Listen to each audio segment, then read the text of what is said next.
conference that we have run. And when you look at our faces, you can say, oh, yes, of course, you're getting younger, aren't you? We started Responsible Raw Materials back in those deep, dark days of 2020 when that thing called COVID had us all locked up at home or in different parts of the world.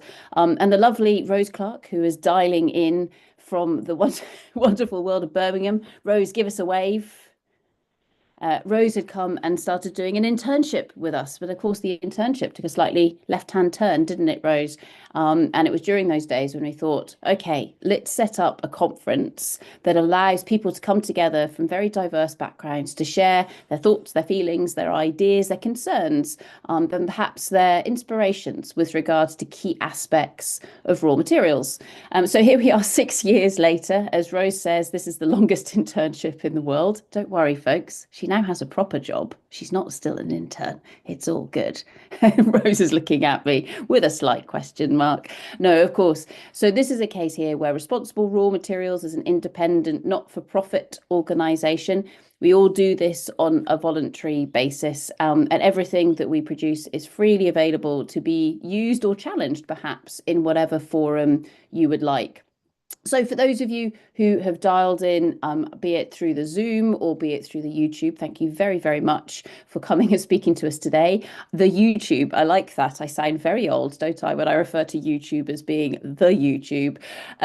However, this is all about engagement. And so depending on where you are dialing in from, if you're in Zoom, please feel free to say hello to us in the chat. So you've got the little button down along the bottom of the screen, but also the Q&A as well. So feel free to use all of that. Every session has a different flavour, so please do feel free to engage, but also share links, suggestions with one another, because what we tend to do at the end of each conference is collate any resources that have been shared and make sure that they're available on the website as well. For those of you who are dialing in from the YouTube, feel free to use the comments or the chat section there as well. And also anybody who is wanting to engage with us via other forums such as LinkedIn or WhatsApp or whatever you want, we'll try and make sure that your comments and your ideas are also shared as we go through the course of the conversation today. The only thing that we would request of everybody is please don't be naughty. As in, this is all about us working together, being constructive and respecting one another's thoughts and feelings. It's a good thing when somebody says something that you don't agree with, because that then sparks fantastic conversation. But we would please request that everybody is respectful of one another. Joss, who is the boss today, does have the power to either mute you or eject you. We will try not to do that. That's only what will happen if somebody is being truly naughty. But in terms of our code of conduct, etc., you can see all of that on the website. With regards to the website, you can find that at responsiblerawmaterials.com.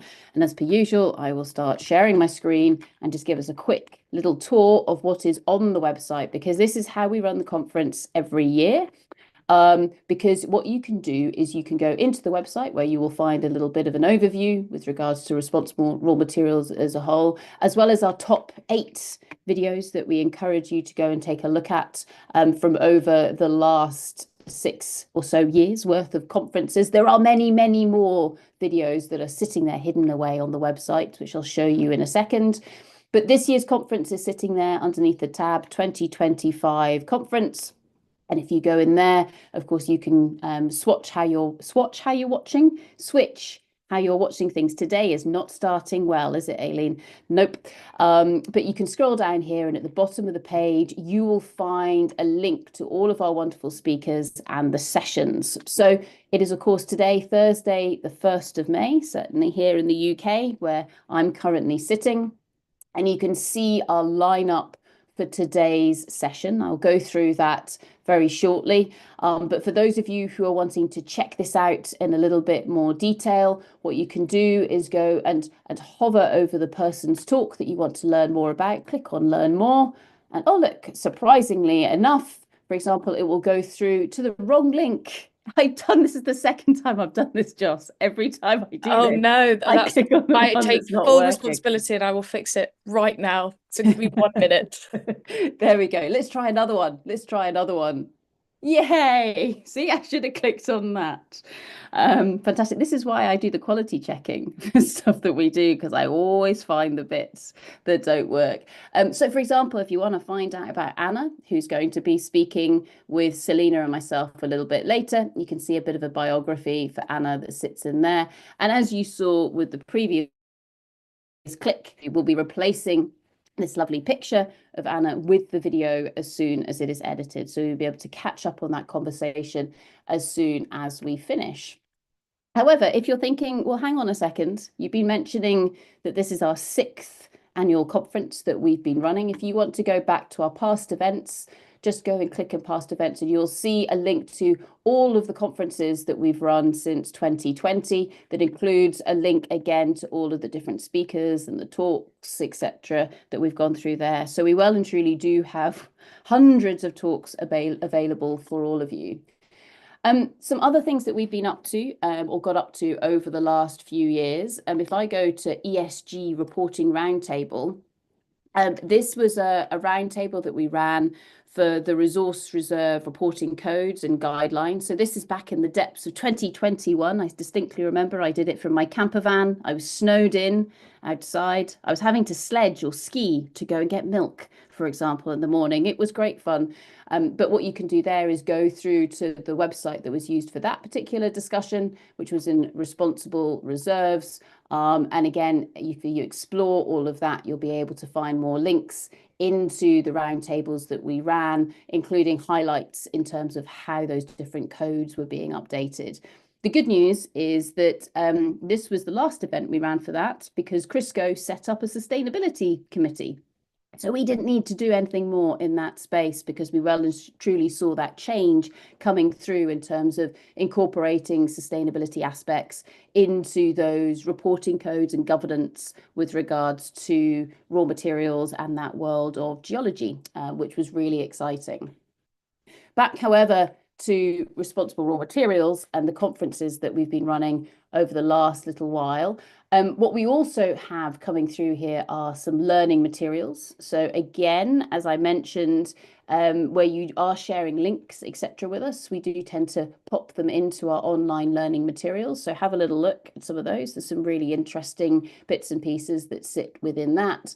And then, of course, with regards to the talks, so what kind of talks have we been having over the last few years? You can see them all loading in here at the moment. These are the ones that are ready for this year. So we've got more than 327 talks that you can go and raid.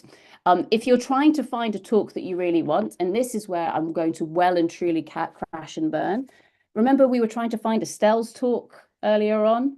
Well, if you click on the search function, Joss, what's about to happen, do we think? There we go. Yes. Okay, so you type in Estelle's name and then you can find this is going to be the talk for today.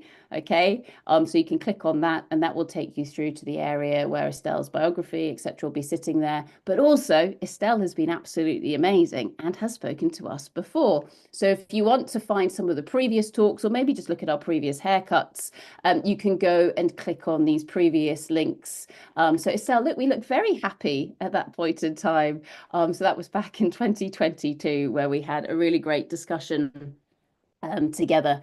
And also as well, Estelle is certainly my phone a friend when it comes to all things artisanal and small scale mining. So if you really want to hear, this is quite an old talk now, back in 2020, but if you want to go back in time and hear some of those core bits and pieces of information, then go back and have a look at that as well. So lots of lovely stuff that's sitting there on the website. Two final things to mention before I really start to try to introduce today's panel. Firstly, if you decide that you really like all this stuff, but you want more, okay, so more beyond the 329 talks that are up there online at the moment, we're delighted to have early access to the Mining Dialogues podcast, which has recently been released. And we're actually hearing from Priscilla and Monica, so two of the presenters, later on today. This is an amazing new podcast. There are a number of episodes that you can listen to on Spotify and the YouTube, if that's where you want to go. And what Monica and Priscilla have done is they brought together Glenn Sigurdsson and Luke Danielson, who very much come from they've got a legal background, but they have the most amazing array of stories with regards to raw materials through the eyes of different people who are interested in it. So the Mining Dialogue set of podcasts are a whole set of conversations between mainly Glenn and Luke, with Monica and Priscilla providing their thoughts as well. So really learning from decades worth of experience from these individuals, which is great. The other thing to mention is that at 1 o'clock UK time today, the 100 Perceptions Raw Materials documentary goes live, everybody, which is very exciting and ever so slightly terrifying. This is a documentary that has been put together, and what happens in the documentary is we conduct a social science study with 100 volunteers that came together from across London. And they shared with us their perceptions with regards to raw materials. So why do we need them? Where do they come from, etc. So the documentary tells the story of this study. It is part of a large research project, more of which you can hear about by going to the Vector Project website. But this is also something that we're going to be discussing later on today. Not only Kherchi, who is going to be speaking to us later on this morning, she features quite heavily in this documentary, but we're also going to be hearing from some of the filmmakers in this afternoon session. So in session 4, learning about when you are trying to make science exciting for television, what kind of collaboration do you need? Now, I know that this sounds remarkable, but sometimes people don't find science exciting at all. That's just amazing. So how does somebody take that and try and turn it into something interesting for TV? So if you're interested in that, please go and feel free to check out the 100 Perceptions Raw Materials website. But also as well, make sure you click on the watch it on YouTube, because we'll be able to take you through to the premiere for that as well. So having said all of this, let's go back to today's session and scroll down to the bottom of the screen, because who are we hearing from? But also, what are they building on from sessions 1 and session 2? So to try and summarize what we heard on Tuesday morning, so in session 1, we kicked off by hearing from Sandy from CSIRO, so a fantastic, primarily research organization based out of Australia. And Sandy really lent into the world of the need to be able to take your data and share it in a meaningful way so that somebody else can use it and to understand it. And a nice theme that's emerging through this is anybody who's coming from a geoscience background or a physical science background will always mention data at some point in time. Maybe we're a little bit too focused, I don't know, but we always share that need to be able to share data and then be able to use it, or actually have the humility to go and use old data sets or data sets that have been generated from other people. We also heard from Erica, who works within the United Nations and was a key member of the team who helped to put together the Critical Raw Materials Act in Europe. And she told some fantastic stories really around A, listening to one another, but B, one of the reasons why the Critical Raw Materials Act in Europe was put together so quickly was that most of the people who were sitting around that table already knew one another. They also respected and knew what one another brought to the table as well. And so that allowed for the collaboration and also that trust and that respect to really be lent into when they were trying to put together a document that needed to be produced incredibly quickly, but was also incredibly emotive, I guess, in terms of what it could then lead to. Zach gave us an overview, a fantastic overview of some of the work he's been doing in the world of courageous conversations.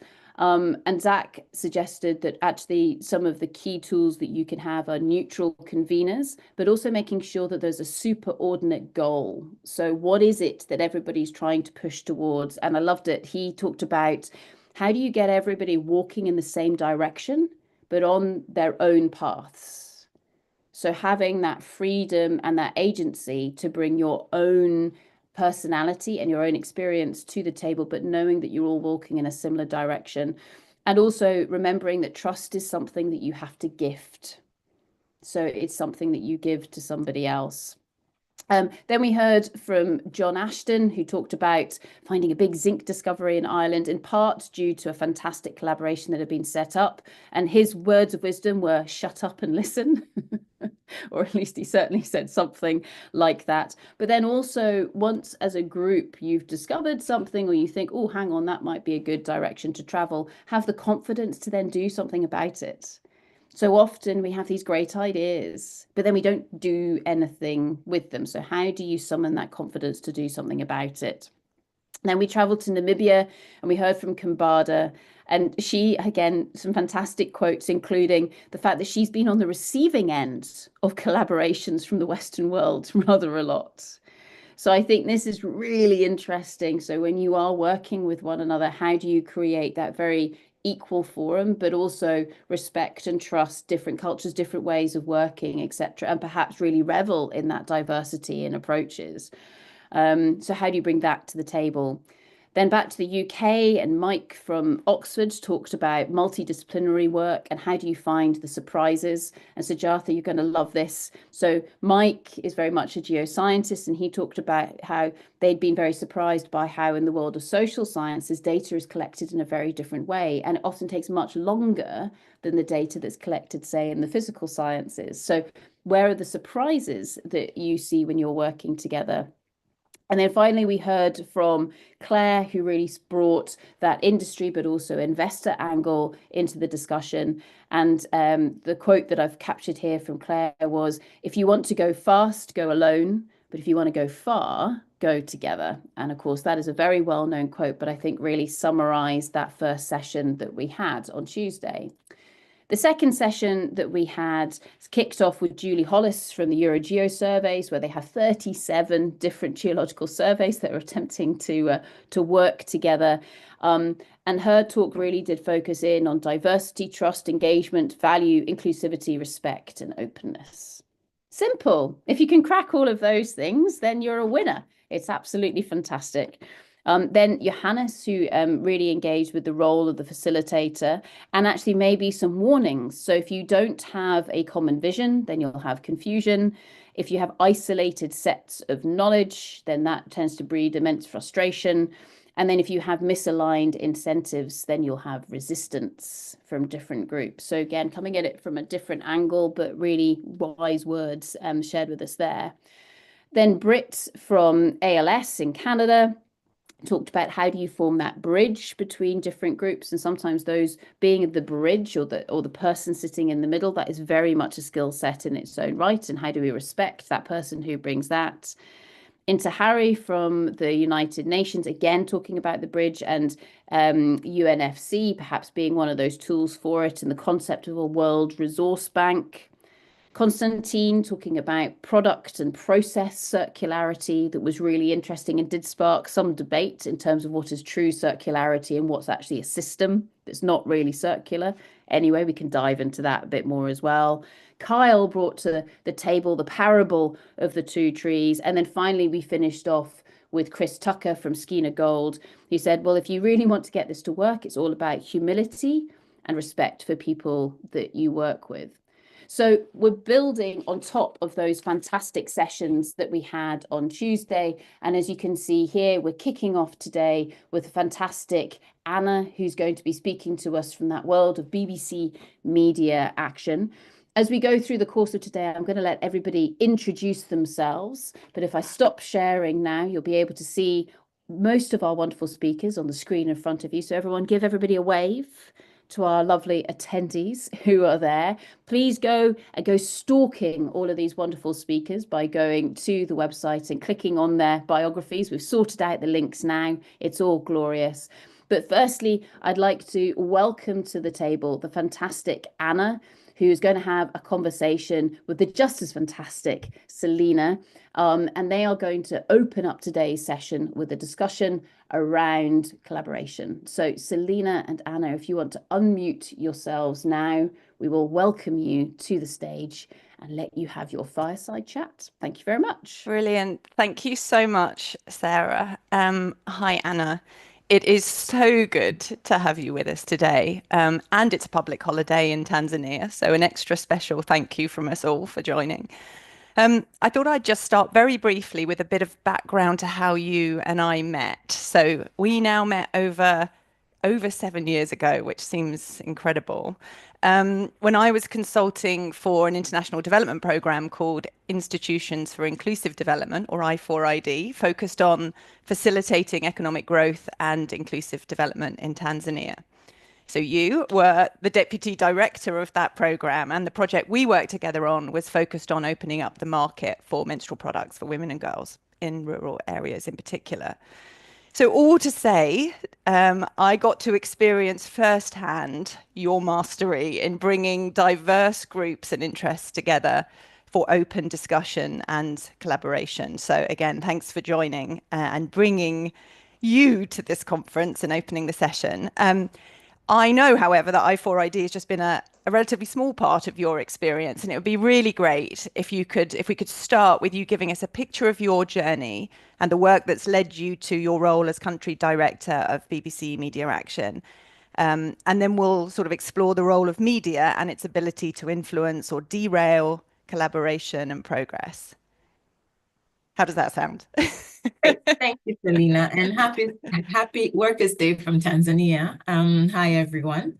So actually, I started working with Oxfam many years ago, and really looking at grassroots movement building, working with different communities in Tanzania, including mining communities. And that was a mix of those communities that had small-scale miners, as well as communities that were hosting large mining companies. And a lot of the work that I was doing was sort of supporting these communities to be more vocal, to have the confidence and capacity to engage on these issues. And I think after several years of working in that way, what I did learn was that we were having conversations with the right people, but those conversations weren't really going beyond the immediate communities and the sort of very immediate issues. And I increasingly got interested in the power of media to move those conversations to a wider audience. And I think my career, although it's had a lot of different movements, but a big part of it has been about thinking of that nexus where you have sort of independent media, where you're looking at social norms change, because a lot of what we do is about social norms change and social impact at scale. And whether that's then thinking about farming, whether that's thinking about climate change or about women and girls' rights, it is about the role of those three moving pieces for me. And that's largely what I'm also doing now. For the past 4 years, it's really working with media organizations and using media platforms to really advance conversations, collaborations, across divides, and bringing to the table people who may not be speaking to each other or who may have very different views about the same issue, and using those platforms to really aim for social impact. Amazing. And do you have any specific examples that come to mind of where that's worked really well? It's quite hard to get right, isn't it? It is. And one that comes to mind maybe is what you mentioned, Selena, when we were working at I4ID and we were looking at menstrual hygiene products. And sort of before we really started looking at the supply chains and the actual products, the sort of step before that had been about trying to influence legislative changes in Tanzania.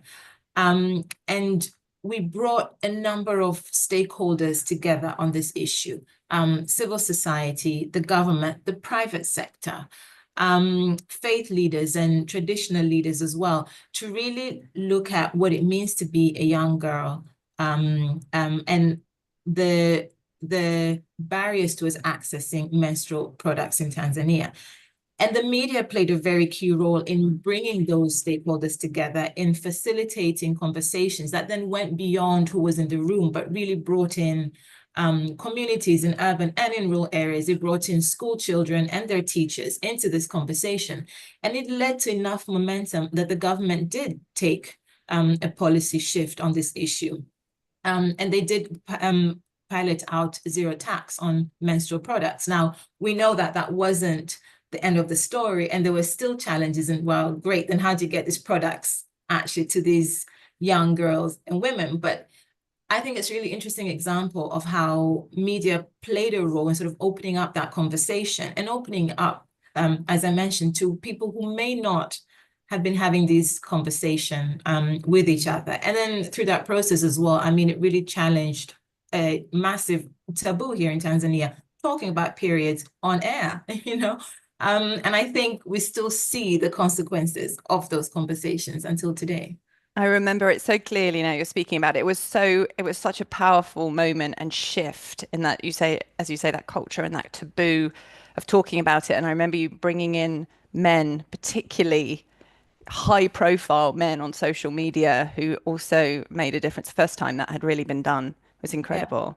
Yeah, however, you've also talked previously about mis and disinformation caused by the media. And where have you, that's be interesting to explore where you've seen the impact of that and sort of consequences in setting back collaborations or, you know, rolling back impact that's previously been making progress.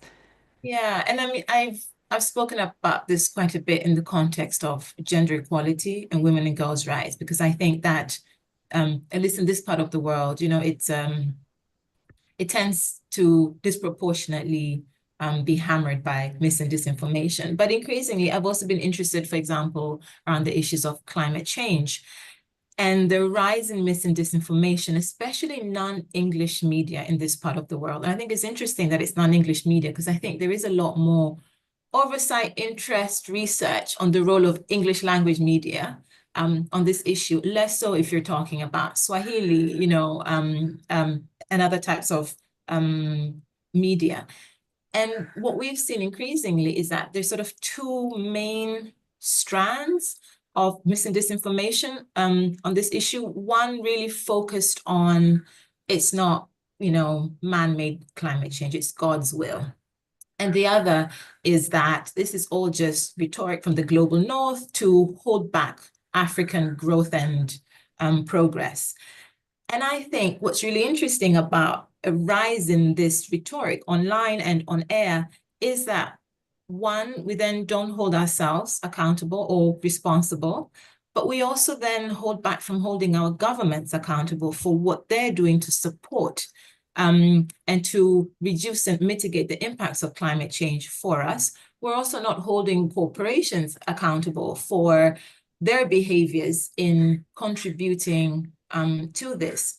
And lastly, then we're not really engaging in a wider global conversation demanding, for example, climate justice. So, you know, just by having sort of a shift in the rhetoric and in the conversations happening through the media, we're sort of holding ourselves back from really being able to tackle a massive issue and being able to build networks of solidarity and sort of collaboration with others in the global south and with others in other parts of the world. And I think it's, you know, it's such a small shift that's been happening over the past couple of years, but it has significant consequences. And I think that's super interesting. And I think the media feels like this big machine and often polarizing views that divides rather than brings people together. What are your thoughts on how you can, I know that's part of your day to day. How do you tackle that? What are there some key things that you can do or steps that you can take? What are your thoughts? So, you know, I think partly because of what I do, I'm a really firm believer of independent media and, you know, and it's really critical role in ensuring that there are spaces for these conversations, that these conversations are accurate, they're truthful, and they're tearing down barriers and not erecting them. And I think now more than ever, we need those honest, truthful conversations, and we need independent media. I also think that, again, going back to my career and how it's brought me here, I think we, you know, as actors, we really need to understand social norms change in that wider context. I think a lot of what we do is around using media and comms to influence individual actions, individual knowledge and attitudes, which is great and it's really important. But actually, to make that shift at scale, you need to influence social norms. It's not about whether I think that climate change is real or not. It's about, do I think that my mother-in-law thinks that as well? And will I be sanctioned if I share this attitude or this view in public? You know, so it's really thinking about how to get that change at scale and getting that social norms change. And I don't think we do enough of that. And I think we really believe that social norms change is sort of for activists, you know, and we push it to the side. But I think understanding how social norms plays out in the various sectors and value chains that we work on, I think that really matters. I also think that we need to really spend time thinking about the diversity of views and understanding that there's not one viewpoint that is more important, more relevant than others, you know. And I've spoken to you about this a little bit. When you're sitting in a country like Tanzania and you're listening to the global conversations around, for example, the influence of China in this part of the world, it's very different. You know, I don't think we distinguish between, you know, whether China is good or bad versus whether America is good or bad, or whether Russia is good or bad, in the same way that people in other parts of the world perhaps distinguish that. You know, I think for many people sitting in this part of the world, it is about who we are as a country, as a community, and how we've been exploited, you know, by various powers over centuries. And this is just another continuation of that. So how do we really understand these different viewpoints, and how do we, you know, make them more legitimate so that we can engage in these conversations? And I think that's, again, becoming increasingly important. Absolutely. That's so powerful. Thank you for sharing that, Anna. Really brilliant. I think one thing you've said to me in the past that really resonated, particularly because we've worked a lot in supply chains, or I have, and we did together in Tanzania. Companies and corporates are really experts in sort of leveraging media and communications. They're absolute masters of it, including social media, to promote themselves, their products, their services, their agenda. But as civil society organizations, that's just not the same for the most part, with some notable exceptions. You touched on some of this, but what lessons could we be learning from corporations and their slickness in this space? And could this create some opportunities for civil society organizations and change more broadly?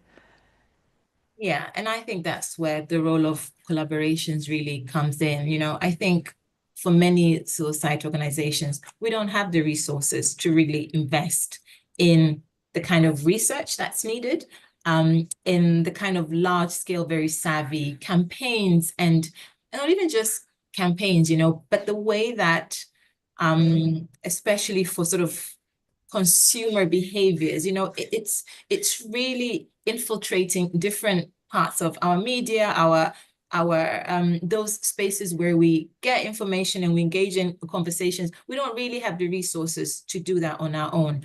And I think that's where collaboration is so key. I think we need to strengthen our ability as civil society to work with academia, to work with research institutions, to work with the private sector, to work with faith-based movements, you know, and to be able to generate momentum collectively, because I think that's how we will be able to sort of gain the scale and the ability to sometimes to counter what private sector corporations are doing, but also to really learn from what works for them and to apply it into our work. So we were working on a bit of research here in Tanzania around the role of media and communications in shaping people's food choices and their consumption decisions. And it's really interesting because the amount of money that is being used by food companies to shape those choices versus what we can do as a civil society organization in our small scale awareness campaigns, you can't compare the two. But what can we do? We can build up partnerships with like-minded organizations. We can engage the government, we can engage schools, we can engage teachers, we can engage faith leaders, and we can build a momentum so that with less resources, we can really also start to influence and shape some of these conversations, especially for younger people. That's amazing. I'm feeling a bit emotional hearing you speak. It's fantastic. Thank you. I could ask more questions, but I feel that, Sarah, there may be some, I'm not sure what's happening in the chat, but wanted to pause for a second and see if there are any questions that anyone would like to ask Anna for our remaining time. Yeah, no, we've got a number coming in from a range of different directions, Anna and Selena. And Anna, what you're saying here is really resonating and getting people to think. So thank you very much for that. Selena, feel free to jump in with more questions from you as well.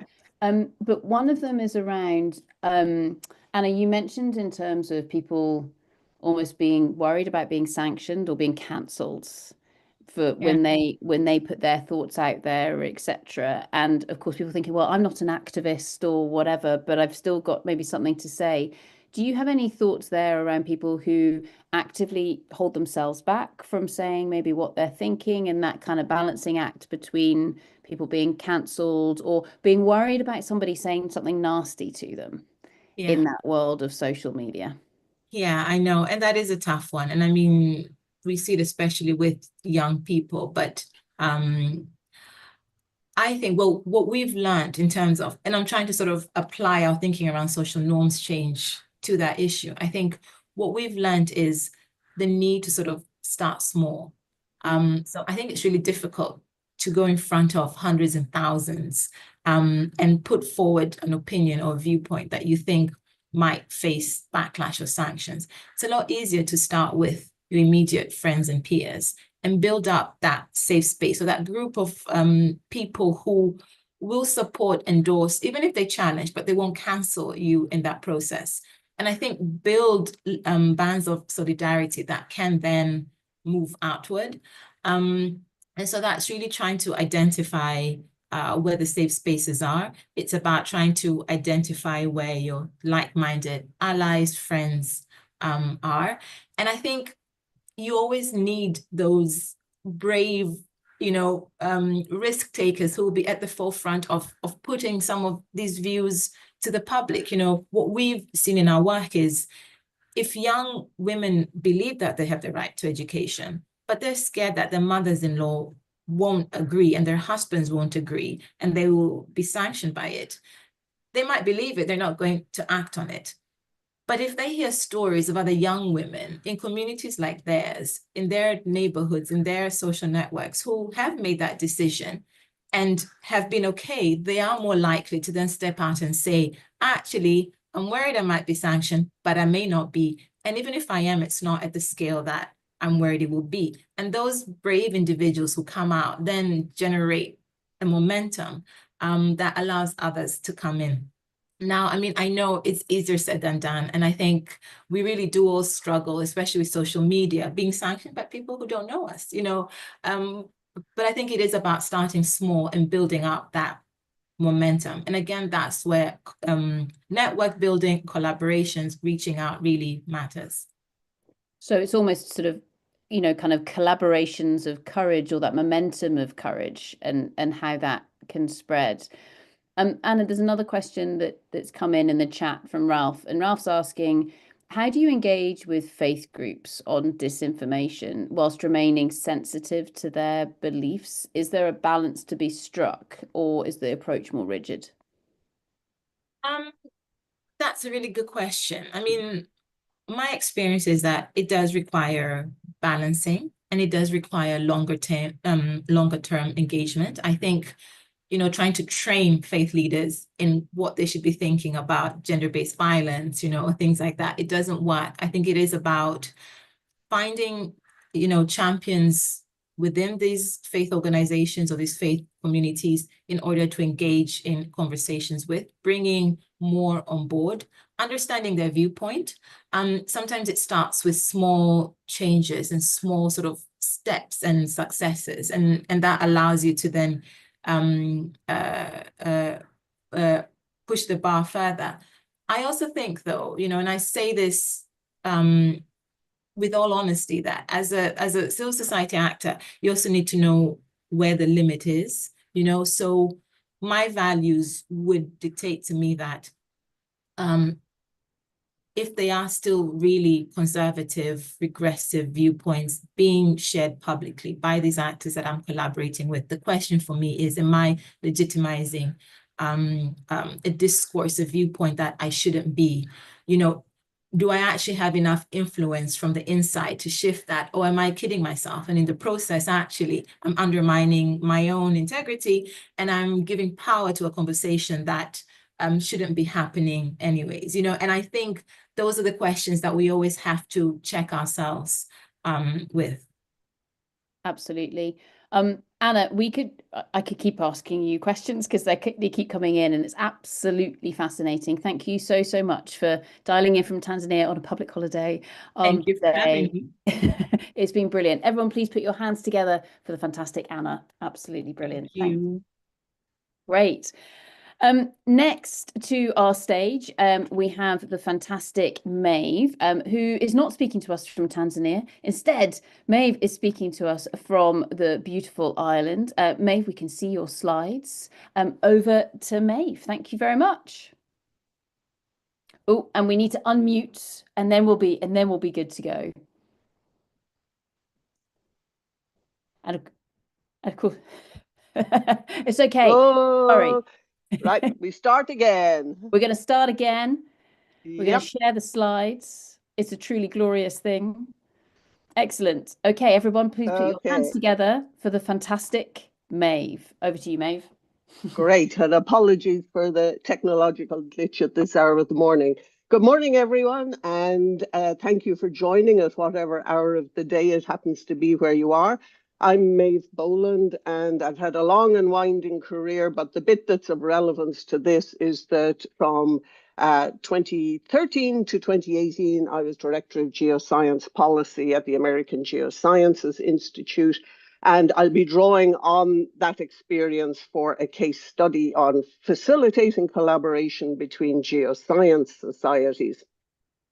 So this may seem like a much more parochial kind of topic compared to the global scope we've had on many of the talks.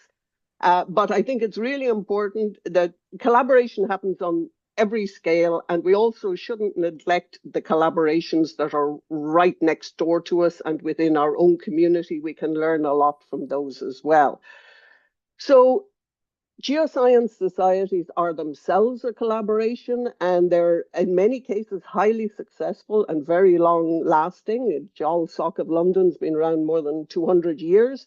So there's an entire talk on how they collaborate and have facilitated it across the years. But most societies are discipline-based, you know, the Clay Minerals Society, the Paleontological Society, or they're place-based, place-based. So there hasn't really, they don't have the authority to speak on behalf of the profession as a whole. And this is where organizations like the American Geosciences Institute, AGI, come in. AGI was set up in 1948 after the Second World War, when science was becoming a major force in society.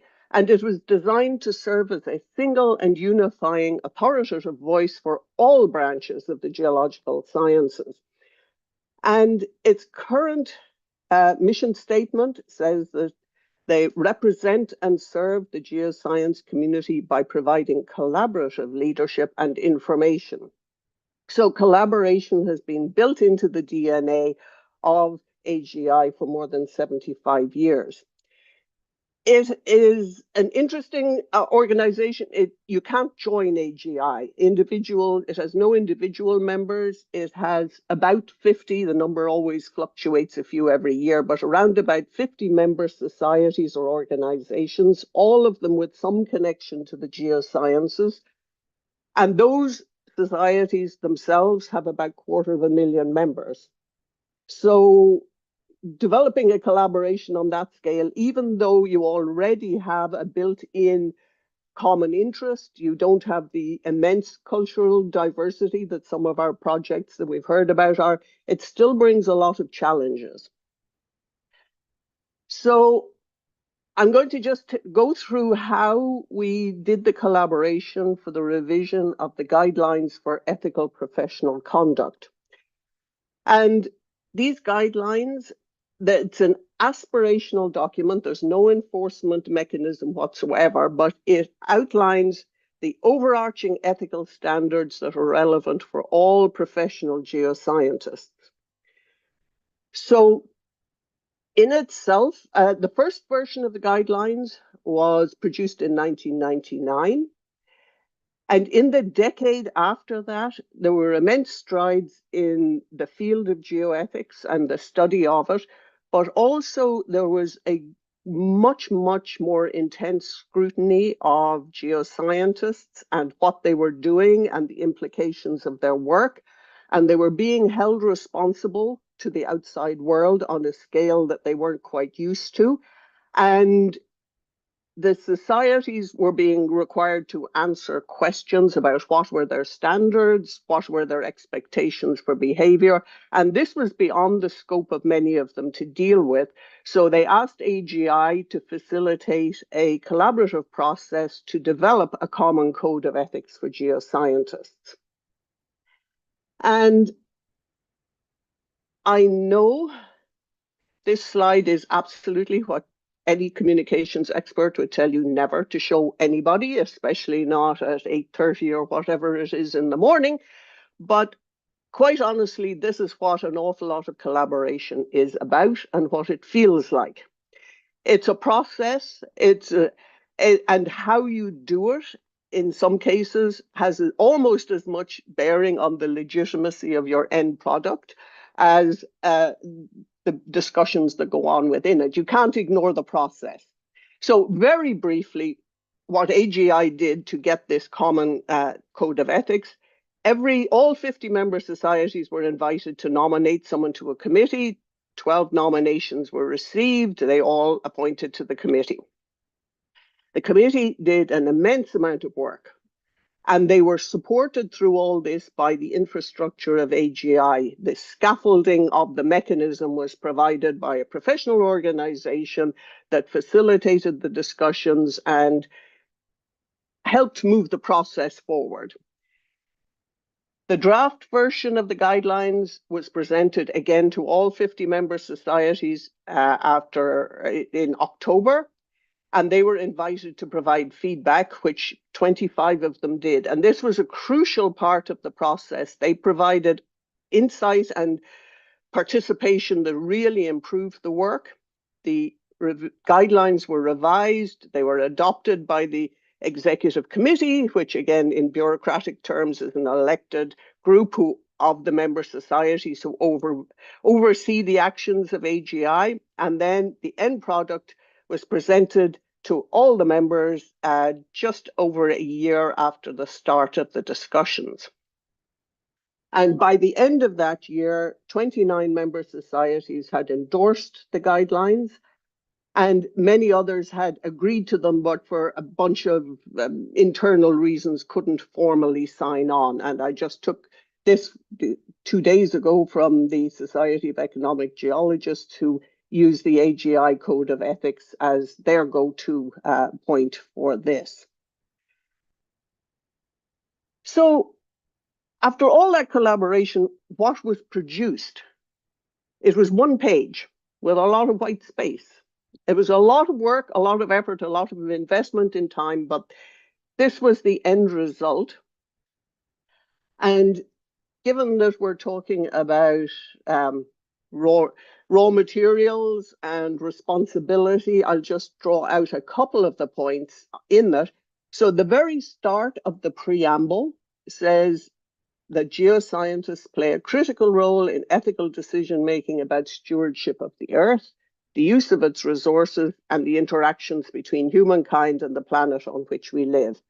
So this is the starting point from which those 29 plus geoscience societies agreed this was fundamental to what we do.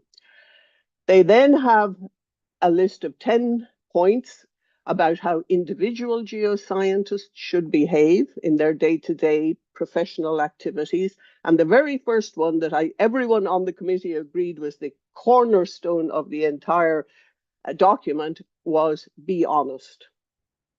If you follow that, all the rest falls into place. And then there's a section on what as members of professional and of a professional and scientific community, what are the responsibilities on geoscientists?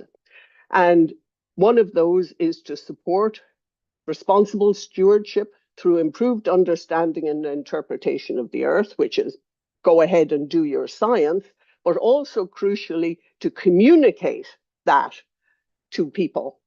So the ethical responsibility overarching for all geoscientists include an immense amount of what you are facilitating here today, Sarah, and everybody else as part of the community. And this document is quite handy if you need something to refer to as an agreed, signed up, validated code of ethics or conduct, if you need to stretch for one. So bearing in mind my 10-minute limit, I'm getting close. From this collaboration and from others that I was involved with at AGI, what would I see as the key components for successful collaboration in a project of this kind of scale? The first thing is you have to have the right project. You have to be working on something that's ripe for action, that's ready, that's poised for something to be done. And there also should be a potential reward at the end for the collaboration. I mean, if you take something as prosaic as doing a proposal for Horizon Europe, you're going to have to get about 20, 30, 40 individual people or organizations to collaborate. They may speak 5, 6, 7 languages. And this is all just at the proposal stage, but that there is a potential reward that focuses the mind immensely of a lot of money to do your research. So there has to be a return on investment for people. You also need to resource the collaboration. The infrastructure is really important. To get an agreed, transparent, authorized, agreed product at the end, it really helps to have a process and to have the people you need to enable that process to happen and to be seen to happen. And that may take money. That's work package 1 of every Horizon Europe project. That actually gets money assigned to it. And it's the same for other collaborations. And beyond a shadow of doubt, collaboration is people, people, people. You cannot avoid the people. No matter how much geoscientists love their rocks, if you're going to collaborate, it's the people that matter.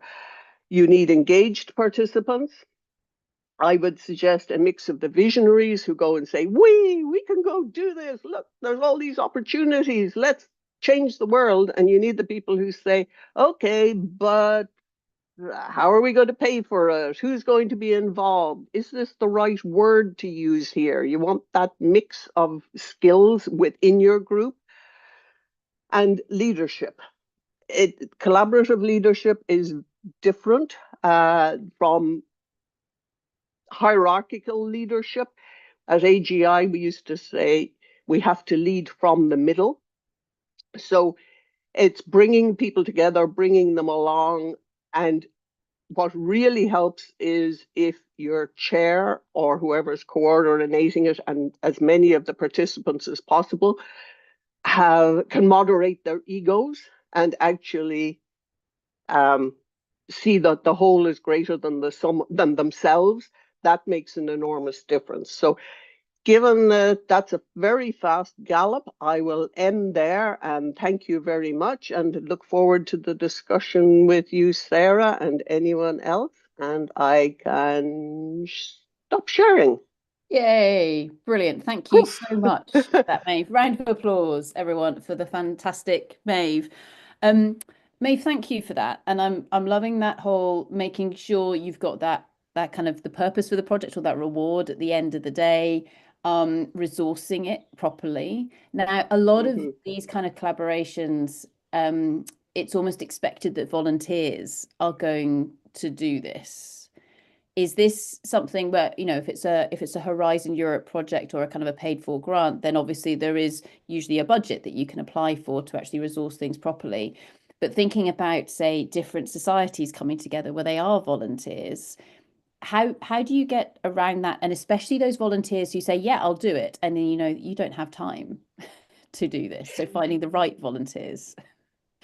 Well, I think you kind of need two parallel things. You need that scaffolding that actually is a professional job. I mean, that is a day job.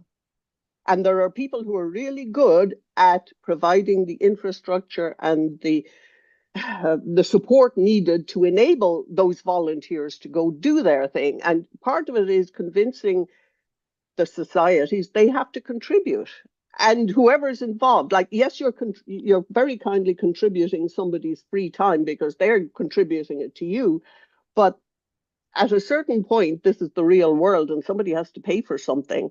And the people on that committee should not have been worrying about what time, who's going to organize the next Zoom meeting, who's kept the minutes of the meeting. That's not what they volunteered to do. You want them to contribute their expertise to achieving the goal. And if you want them to be able to do that, you don't want them spending their entire time saying, well, you know, who's going to send out the doodle poll? That's a waste of their energy. But it is very difficult. It is the constant struggle. I mean, AGI has had, I would say, 6 at this point near-death experiences through not having that money. But you have to look at it as a business. I mean, just like, you know, it doesn't come from nowhere. And you have to do a cost-benefit analysis of, do we want this?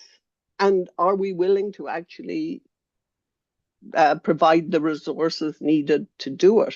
And very often, shall we say, the project management, the research support, the administrative side of things doesn't get the respect it ought to get because, here I'm on a hobby horse, but you know, we're the world-class scientists. Everyone should not quite recognizing that there's a different skill set that you may need and that should be recognized as being very valuable in enabling things to happen. Yeah, no, absolutely. And I think that is something from a university perspective where, yes, I mean, of course, you have these superstars of academia and everything, but they couldn't do anything if it wasn't for the professional services and that mechanism, etc., that actually sits there and allows it to happen. Absolutely, Maeve. Just kind of building on that, but changing direction slightly, there was a question that came in from WhatsApp, and that was, how do you balance the kind of that almost bureaucracy of a large organization, or especially where you've got lots of different people coming together? So you need to be able to have that process as you showed on the screen with your flow chart, but then we need it to happen fast. So how do you balance almost that the bureaucracy with the need for speed? I think it depends on what the topic is and what's more important. If you need something really fast, you may not get the buy-in that you would like because you haven't had time. If you have to consult 50 member societies, all of whom then have to go consult their members, you cannot get that done. I mean, it was record time to get it done in a year. And part of that was because they really wanted it and they speeded up their process. But if you want there's a balance between the legitimacy of the end product and the urgency to have it. If you want 29 member societies to sign on, you can't do that in 6 weeks because they can't even convene a meeting to discuss it in that length of time. So it depends. It's very much project based. You can do a quickie one. You can do a preliminary study maybe to get the really fast project and say, this is our draft. Now we're going to go do the long, tedious, boom, boom, boom, but we'll have a product at the end that will, we hope, stand the test of time and actually get the buy-in that's needed for legitimacy. So Yeah. it's not much of a, it's an answer that ends up being, it depends on what is more important. Yeah.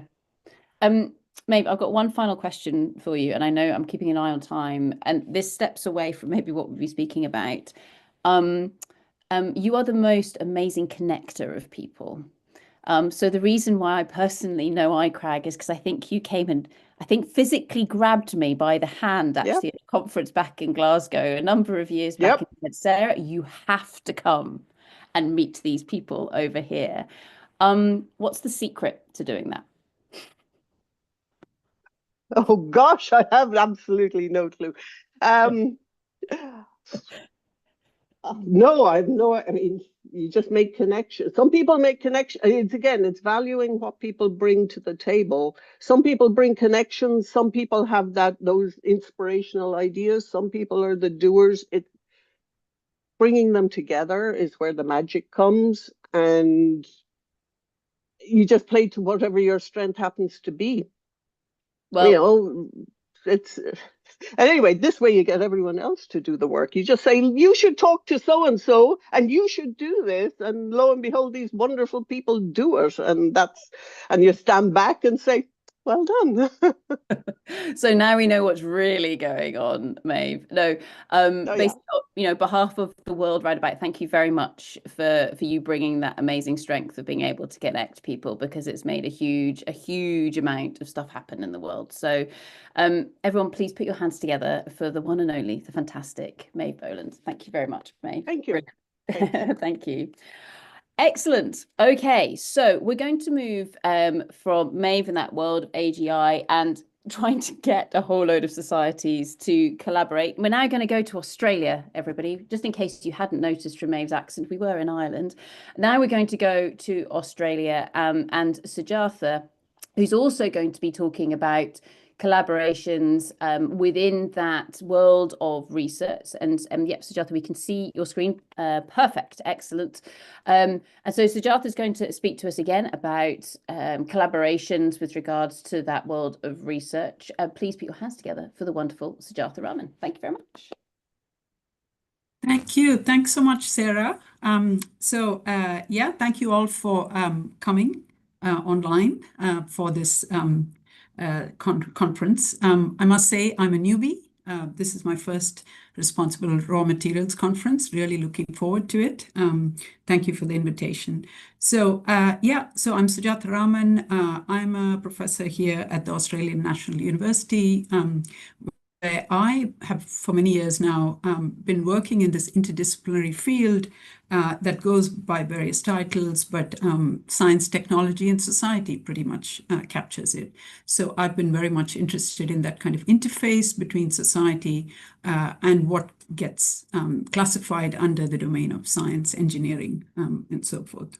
And so before I begin my presentation, I would like to acknowledge that the ANU, the Australian National University, is on the land of the Ngunnawal and Ngambri people. And this is land that was never ceded.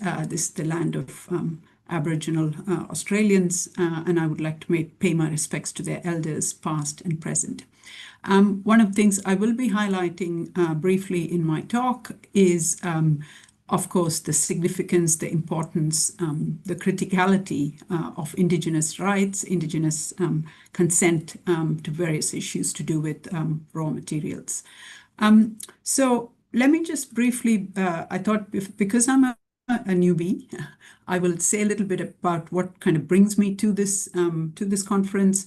So I know Sarah through a project that I'm currently leading or co-leading in the Rio Tinto Center for Future Materials.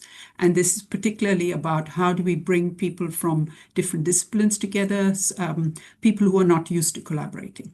So people from kind of science, physical sciences, engineering, various parts of the mining sector, and people from the social sciences, some of whom have actually been studying mining for many years. So they're experts in many ways, but they have, rarely kind of engaged in this kind of space. As well as people like myself, I have a background in more broadly energy transitions, sustainability, those kinds of issues have held my attention for many years now, through about 20 years that I spent in the UK, the University of Nottingham, and before that at Lancaster University. And the kinds of questions that I've been interested in are about things like, how do we anticipate the impact of emerging technologies? How do we innovate responsibly? And of course, the whole issue of energy transitions, which I have, and I'm by no means an exception. Many of the people in my field, we try and sort of develop what we call research on energy transitions from a socio-technical lens. What that means is, paying attention to the intersection, the relationship really between technological questions and social questions. And I guess underpinning all of that is a kind of an interest in how do we think about sustainability in its kind of fullest sense, if you like. I think sometimes when people use the word sustainability or sustainable futures and so forth, really they're thinking about the biosphere. They're thinking about the environment. But of course, organization like the UN, many of you will have heard of the kind of definition of sustainability that has come from a body like the UN, the kind of 3 pillars, the connection, the interface between the social, the economic, and the environmental. And I guess that's the kind of thing that has motivated my work. And I'm very interested in this question of how do we think about the kind of science, the kind of innovation that we need to aspire to this, admittedly but quite utopian vision. So what I want to just briefly start with is highlighting some of the ways in which in recent years, I think, certainly the last 15 years or so, there has been an outpouring of, very kind of imaginative, very kind of ethically engaged research, not just research, but an orientation towards science and towards research more broadly. And some people have called this a kind of a post-enlightenment science. We can get to that in discussion if you like. But really there's some aspects to that I want to briefly highlight in order to kind of then make the connection. What does this then mean for us in the raw material space? So very much, of course, an interest in transdisciplinarity and collaboration. A body like the International Science Council, which is the global voice for science, has been highlighting this message. As well as people who are, really getting into the details, into the technical details, the social, high quality social science, as well as biophysical sciences, coming up with this kind of research. And I've just given a couple of examples there of really kind of forcing us, if you like, to think about questions that might have previously been seen as just merely social. So in other words, questions about inequality, questions about justice. And what this kind of work that you can see on the screen there is really asking us to do is to see these issues as intrinsic to changes in the biosphere. So in other words, they are drivers of planetary change, of environmental Earth system change, if you like, as well as critical to how we think about the design of transformative solutions. So I think that's a very interesting development. There are a number of allies, if you like, certainly at this kind of level. Perhaps, doesn't always carry through to the vast majority of research that gets done, but certainly very inspirational.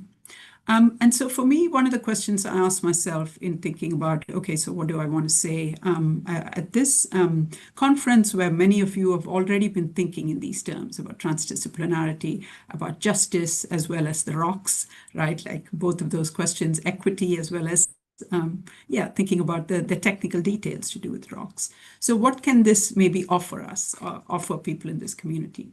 And I just want to highlight maybe just a couple of things, really kind of inspired by a sense that, the world that we are engaged in trying to transform particularly in the raw material space, is obviously highly interconnected, right? It's highly interconnected in a way that actually brings society, social relationships, institutions, and the environment, nature together. These things are entangled.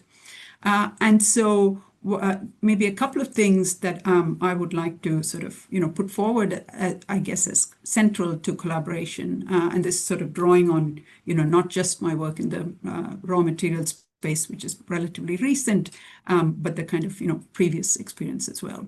So one is a kind of maintaining an openness to thinking about how we're defining the problems, the shared problems.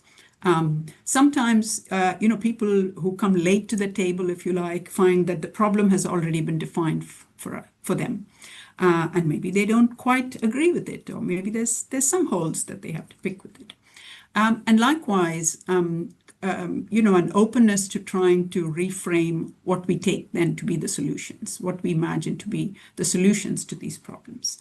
And I just want to give you a couple of examples of, how this has worked in practice and why this is important, particularly in the raw material space.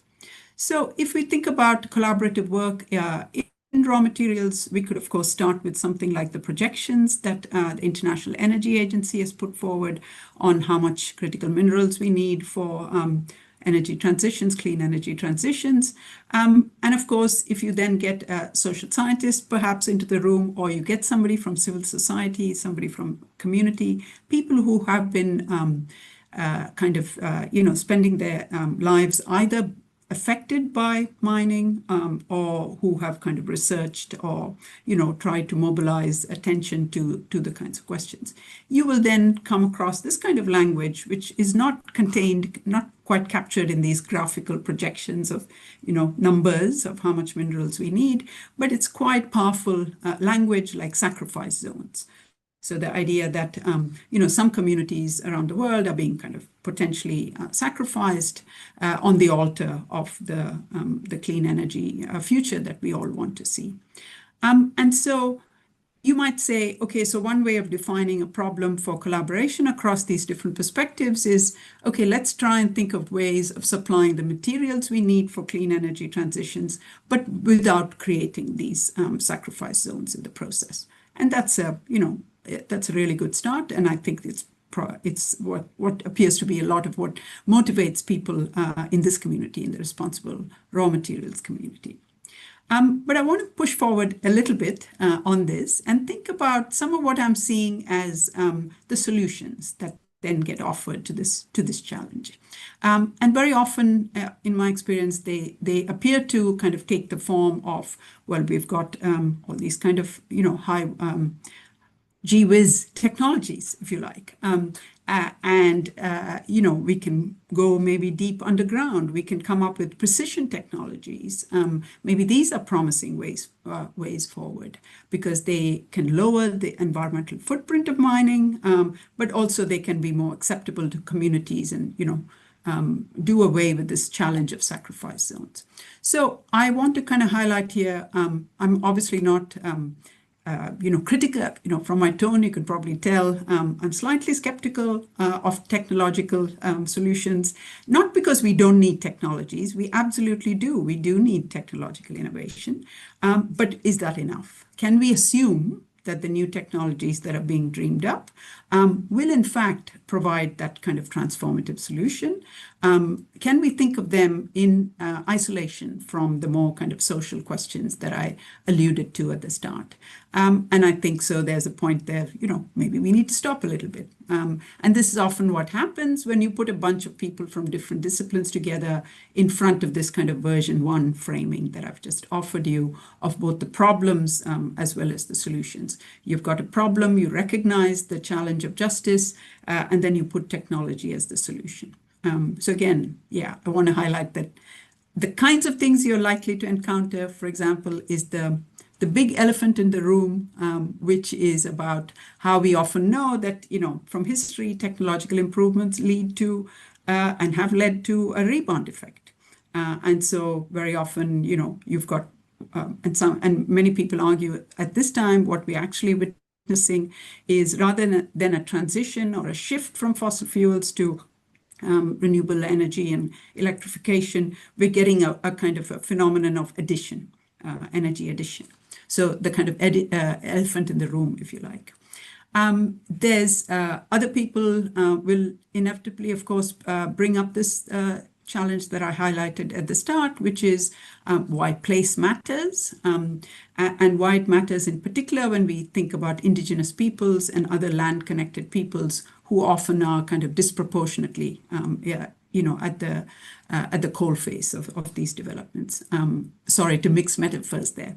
And from those standpoints, you might say, do we know how do they think about the environment? Does it end? Is there an end to the environment? If you go really deep underground, is that not part of the environment in the way that they think about it?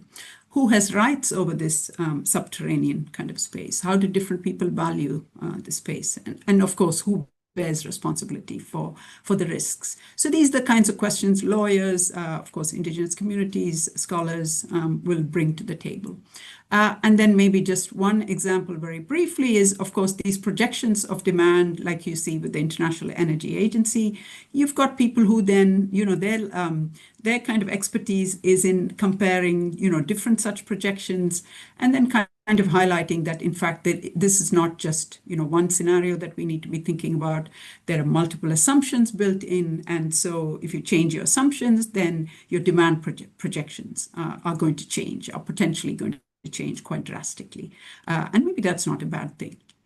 So these are, people coming from different disciplines, different forms of expertise are inevitably, I think, going to muddy the version 1 that we started with in trying to frame both the problem as well as new technologies as the solution.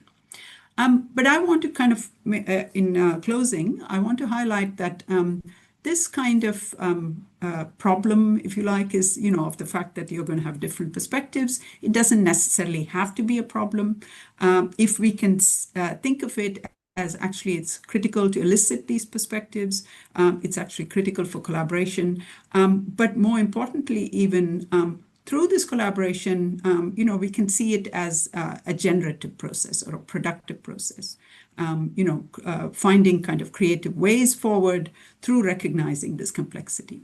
So going back to some of the conversations, some of the talks and points raised earlier, absolutely agree that we need, we need something shared. Any collaborative project needs something that's shared, a shared object, if you like, or a shared principle or concept. But giving some time for that to emerge through the collaboration, through the interaction, I think is very important. And this is just my last slide, is to maybe just throw out one issue, which, again, I know many of you in this community have been thinking about, which is, yes, there's responsible material supply, that's important, but maybe it has to be done in conjunction with demand reduction. So I would argue that demand reduction requires a kind of willingness to reimagine the future worlds that we are trying to build through this process.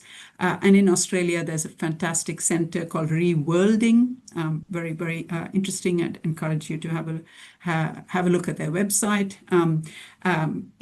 So you've got people exercising their forms of imagination, the experience of lived injustice. You've got a body like the International Resource Panel, which has been lending its expertise to this kind of concern about supply as well as demand reduction. And then finally, a group that I only came to hear about, that I only discovered through the collaboration with Rio Tinto Center, which is the Use Less group in Cambridge, which is a group of engineers, again, thinking about how do we actually reduce demand, reduce the use of various materials, not just at the consumption level, but even before it gets to that, in the design, in the production side of things. So I'll stop there. And keen to take any questions. Thank you. Brilliant. Thank you so much, Sujatha. Everyone, round of applause for the wonderful Sujatha Raman. Absolutely excellent. Sujatha, there's been some really good chatter going on and lots of people suggesting books and links for people to look at as well. And those of you who are sending them to me privately, please send them to everybody as well so they can all enjoy, because they're great. Sujatha, just one quick question, although it might be a difficult one, is in terms of that framing of the problem or the question that we're trying to answer, in order to get there, sometimes there needs to be that background understanding of what it is that we're actually speaking about, which can be quite difficult because if you've got people coming from very, very different backgrounds, how do you create that, I guess, environment from which you can then have that conversation? So how do you provide people with the tools to speak the same language or to be able to communicate with one another? Yeah. So Sarah, I think, yeah, that's a really, really good question. And I think, you have to start somewhere, of course, right? So like you said in this documentary, which I'm really keen to follow up on that, you can start somewhere by you explain to people, well, look, the world that we inhabit requires materials. We have to extract them from somewhere. And, you can do that kind of education process, if you like. But I think part of that then is remaining open to what people kind of, so remaining open to the kind of pesky questions like, okay, well, so this is the world we have created with these kinds of problems and, maybe historical legacies of injustice and so forth. Do we want to continue in the same way? Or, what are the challenges involved in fact, so when we make these projections for clean energy and so forth, are we assuming, particularly in the industrialized world, in the wealthier countries, are we assuming the way we live now is going to continue into the future? And are we simply trying to provide that kind of, energy to sustain those kinds of forms of life, if you like? So I think that's a question that comes up in these conversations. We can talk, of course, about energy poverty, and we can talk about how, enhancing energy access, and, that's part of the just energy transition, of course.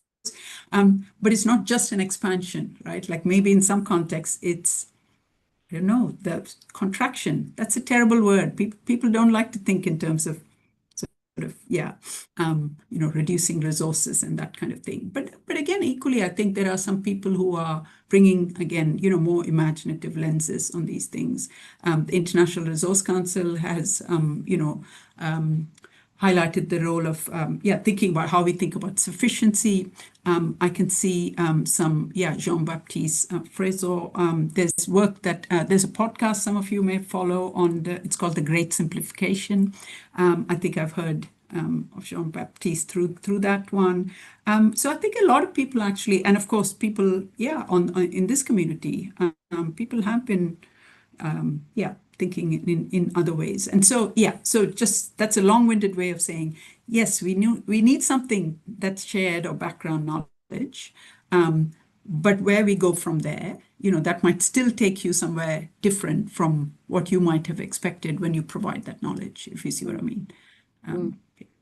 Which is great, because wouldn't the world be a boring place if we all thought in exactly the same way?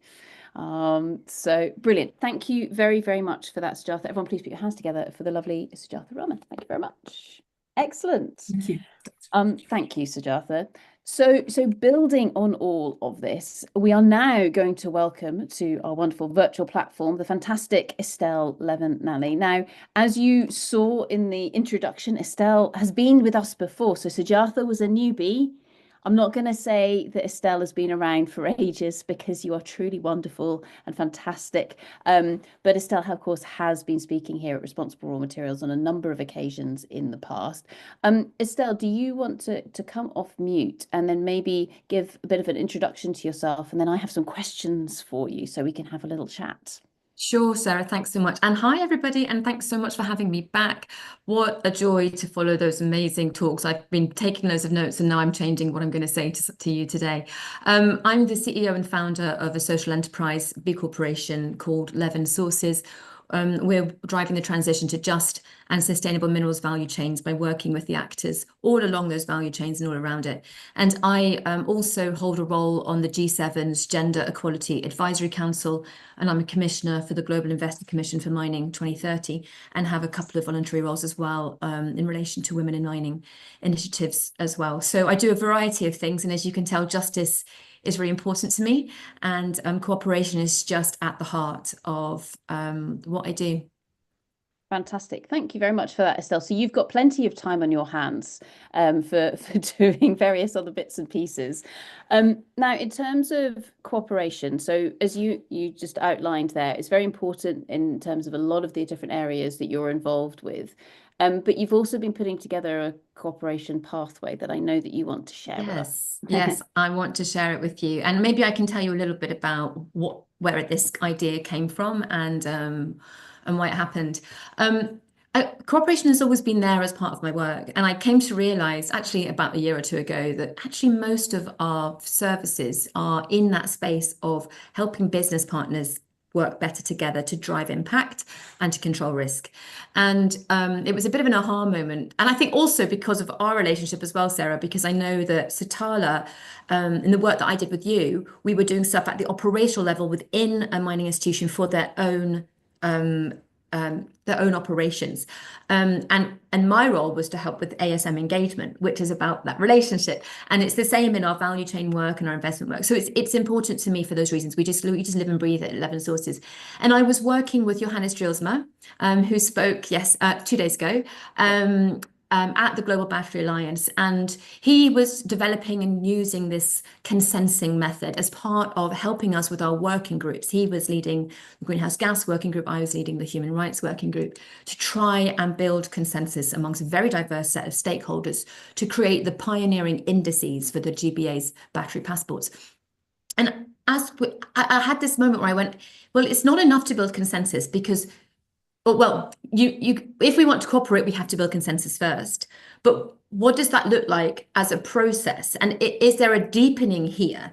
And I began to kind of map out this pathway. And so maybe, Joss, if you could just share the slide. And I feel a bit almost embarrassed to share this because it almost feels so obvious that maybe it's not necessary. But in a way, actually, Joss, do you have the actual slide rather than this? Because the slide kind of summarizes it, makes it easier for people to see, perhaps. Sorry to be a bossy woman. No. Yeah, it's kind of obvious, but I found that once I'd conceptualized it in this way and got it down on paper and then shared it with a number of collaborators who greatly improved it with me, realized it was actually quite valuable, so decided to publish it on our website and put it out there as an open source tool for others to use and hopefully develop and improve upon.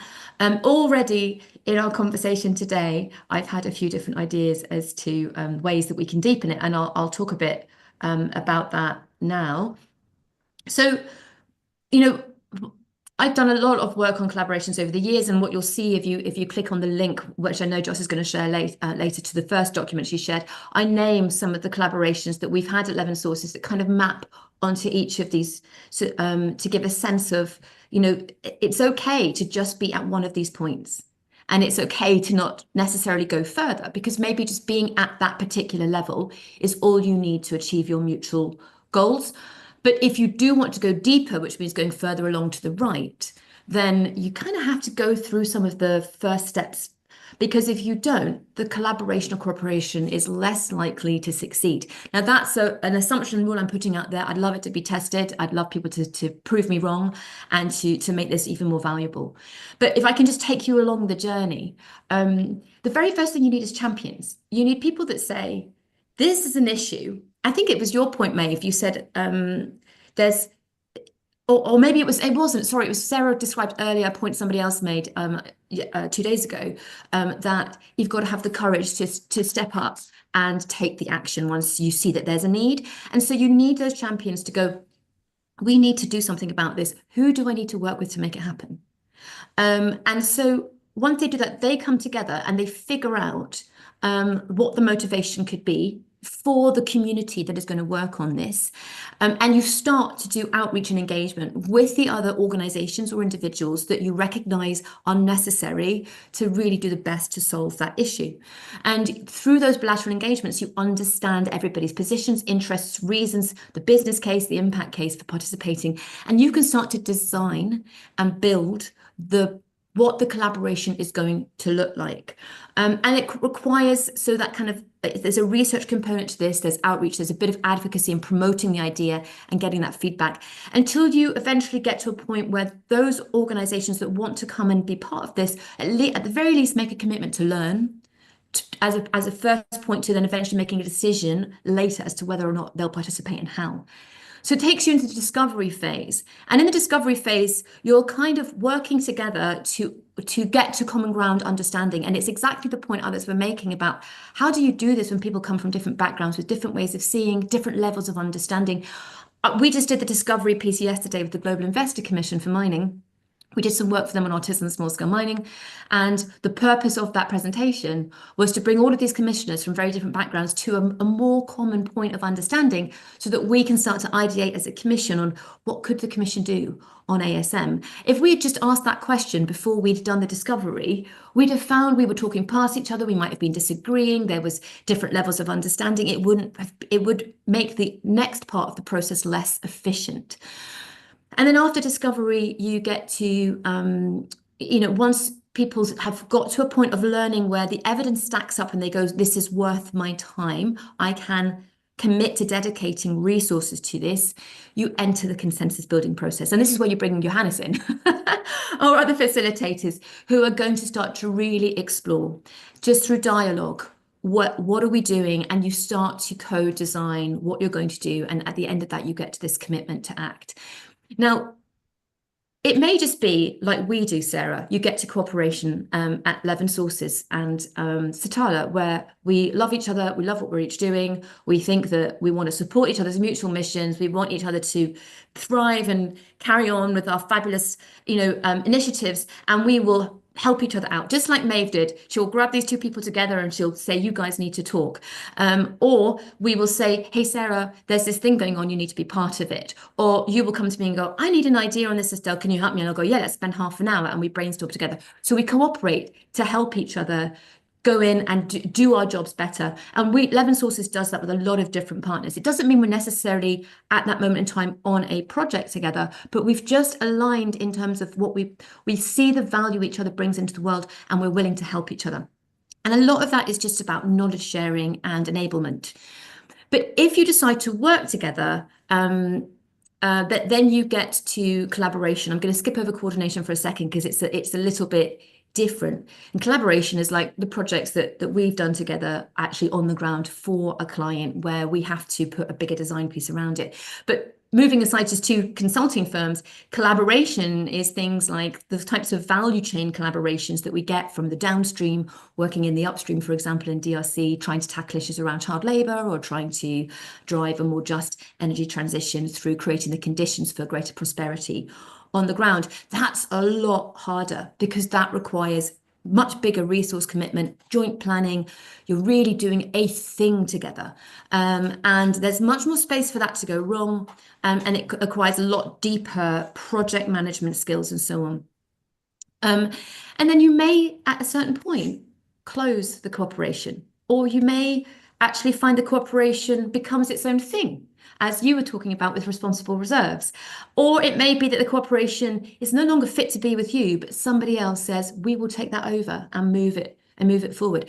So this is kind of the pathway. It's not a neat pathway because coordination, I feel, is something that it's something we need to see a lot more of, particularly we see a lot of donor coordination efforts. If there's lots of money going to be thrown at a problem, if everybody's throwing their money at child labour in the DRC, where's the money going to come from for women's rights in Indonesia or for indigenous rights in Brazil or whatever?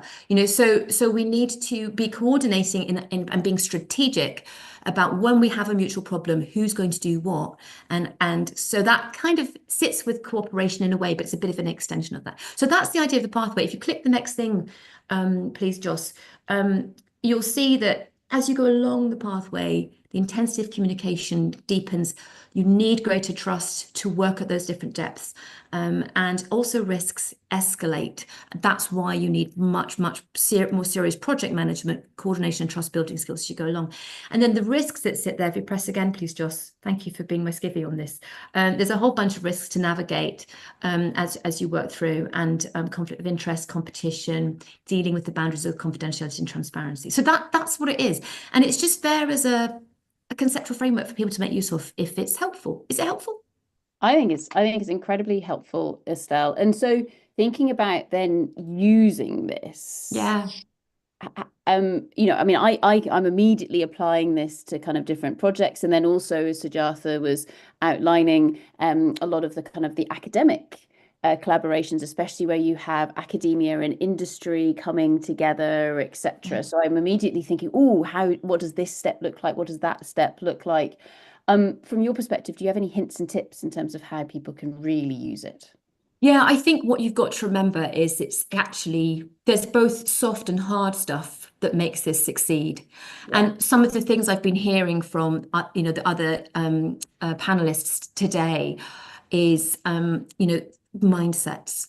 And really, it's okay to work with people that see the world differently. But if people come into this without a growth mindset, without a listening disposition, a sense of respect and humility, and a willingness to learn together, and to accept and tolerate that there may just be some things that you can't bridge, but finding a way forward nonetheless, that is so crucial. So those soft skills are really important. At the same time, absolutely Maeve's point about the importance of the administrators and project management. I've worked in collaborations where there's just not somebody taking notes in the meeting, there's not somebody following up with agendas. So we're there with goodwill, wanting to try to collaborate, but the really simple administrative pieces aren't being done effectively, and it takes all the steam out of the collaboration. Also, sometimes you need contracts. It could just be a memorandum of understanding. It may actually be a fully legal contract, you know, so you need to get the soft and the hard stuff right, and you have to be very intentional about that and try and keep it as simple as possible, because these things are already complicated enough. If you make them too complicated, then they're going to fail, and that you just have to be comfortable with a little bit of friction. You know, being somebody that's been coordinating some of these deeper cooperations, you know, there will be difficult moments, and people skills are absolutely fundamental to making this stuff succeed. Yeah, no, absolutely. And I think that those grumbles, for example, or those sources of tension, in a way, if you have no grumbles or tension, something's going wrong. Totally. You're probably not pushing it enough. So one of the first women who helped when I was first founded 11 Sources, a wonderful woman called Giza Rosen, who had been a client, worked with me for the first few years. She went on to become a facilitator, and we used to bring her back into 11 Sources meetings to facilitate our team meetings. And I remember one of the key things she taught me that I continue to use is she says, change happens at the interstices of different ways of seeing. Change happens when there's conflict, and we work through it.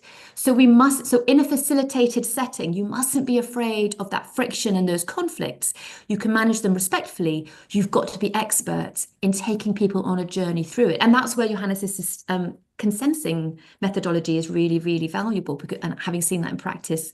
And that's also why I feel the consensus building step here is super important.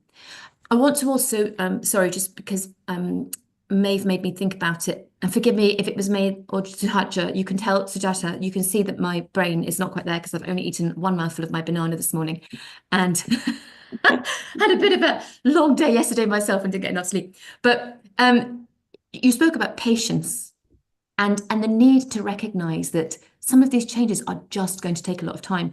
I have had a recent frustration with a sale where a client wanted to do a process that really needs to be deeply collaborative in order for it to be owned.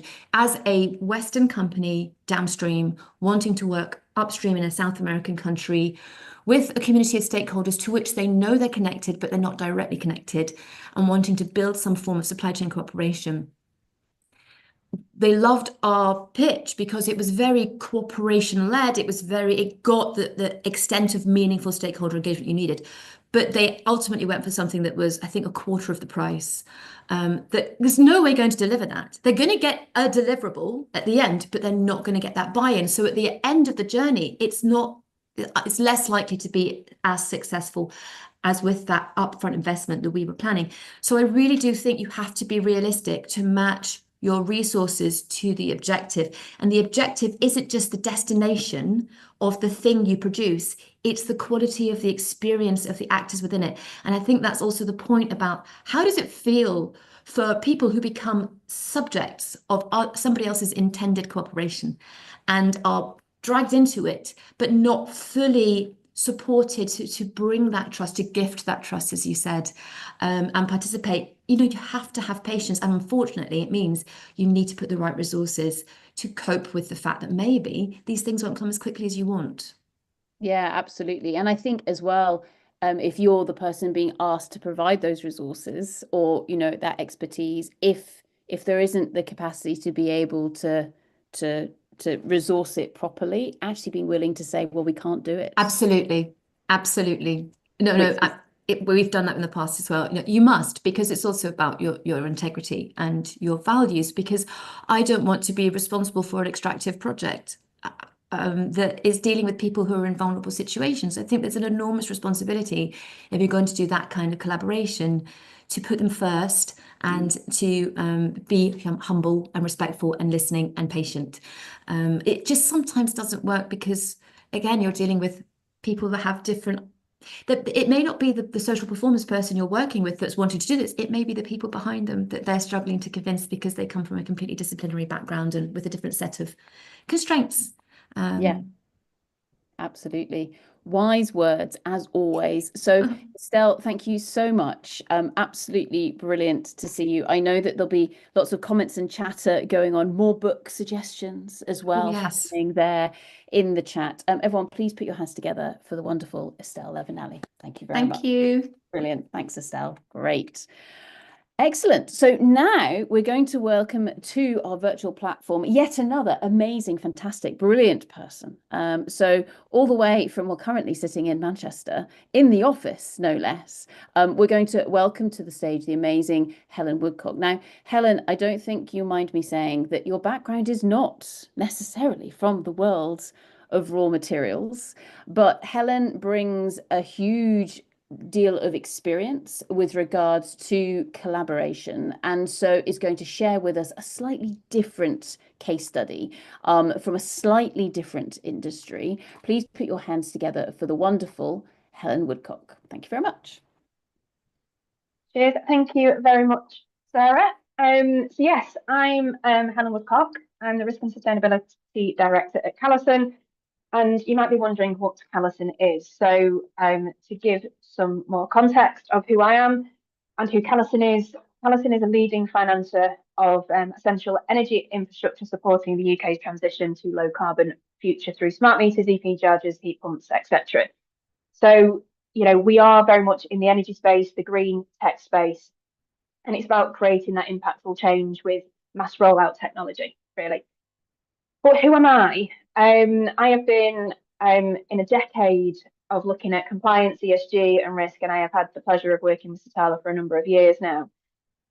But that just isn't who I am. I am very much, I'm very passionate about community engagement, working in education, working with schools and local organisations about how can we embed what we want to do and the change we want to see in everyday lives. So that's where I'm coming at from today's presentation. And yeah, hopefully I'll try to get across how we can create a real impact working with our communities and really get that kind of driving meaningful change and grassroots change. So before I go on any further, I just wanted to pose a question to you all really and ask, how many times have you heard the saying or heard people say, there's no point me doing something because I'm just one person, there's millions of people in the world. If you can put, I don't know, 1 or 2 in the chat or something like that, if you've really heard that kind of saying, because I hear it all the time. And my response to all that is that if I speak to 50 people in the day and they all say that, if all of those 50 people have made a change, that's the ripple that's starting. And that's where we need to start off with here, is that if you want to go far, we need to go together. We can't do this on our own. And one voice is great, but having multiple, it really creates that amplification of the difference and the change we're wanting to make. So I think from my point of view, I found organisations have very much always been, and I've very much been a data person, and I'll put myself in this point for a while, is we talk a lot about frameworks and reporting and data, but what actually difference are those things actually making is there's nothing actually coming off the back of it. And it's about actually utilising things that you've got and that data you've got, but to derive the actual change in how people want to feel. So it's involving people. So when you involve people in a process and you involve people in change, they'll feel responsible for it. If you dictate it to them, they will make it feel, it's being imposed on them, and they're more likely to react. So change becomes kind of collective when it's not isolated. So, and by that I mean, as an organisation, Callison can do one thing, but if no one's adopting the technologies we're working with, then there's no point in us being around and doing what we're doing. It's about how do we take people on that journey. And I think it's really important about communities, driving that action and feeling part of it. And it's been able to see their personal impact. And I think that's the really important thing that I wanted to try and get across within this point is communities will drive change, but you've got to take them on that journey with you. Now, that being said, organisations can do that by bringing people together, but the collaboration needs to be intentional. And there's no point in you kind of working with, organisations that don't align with who you are and your values of your organisation, because if you do that, misalignment can have the opposite effect. And I think that is really important to kind of look at as well. So being in the community is really important, but being in the right community is more important. And those right partnerships can take you from having no impact to actually making a difference and actually changing the world. And I'm going to put it out there because it turns into a ripple. That small stone going into the water can have a ripple effect and can really take kind of momentum if it is done right. So it's not just about going and finding the biggest name and thinking I'm going to partner with them to do something. It's about finding the right names and bringing them all together.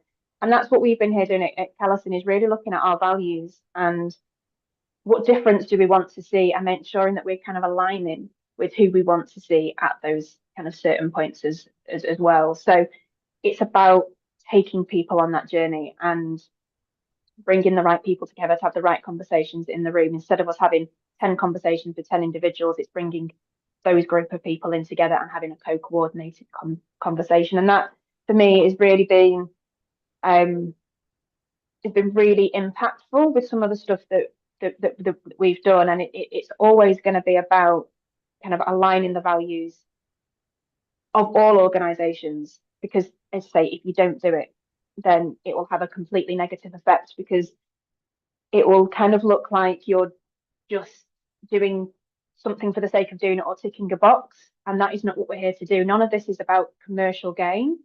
This is about actually making a difference. And a lot of the relationships we have aren't here for commercial gain, and we're not here to, are we going to get, a sale here or something like, or a project here. It's putting that aside and putting the commercial elements aside and actually saying, what difference do we want to see and what changes do we want to see in people's lives? And it's not about always being sustainable. It's about how can we get people to act responsibly.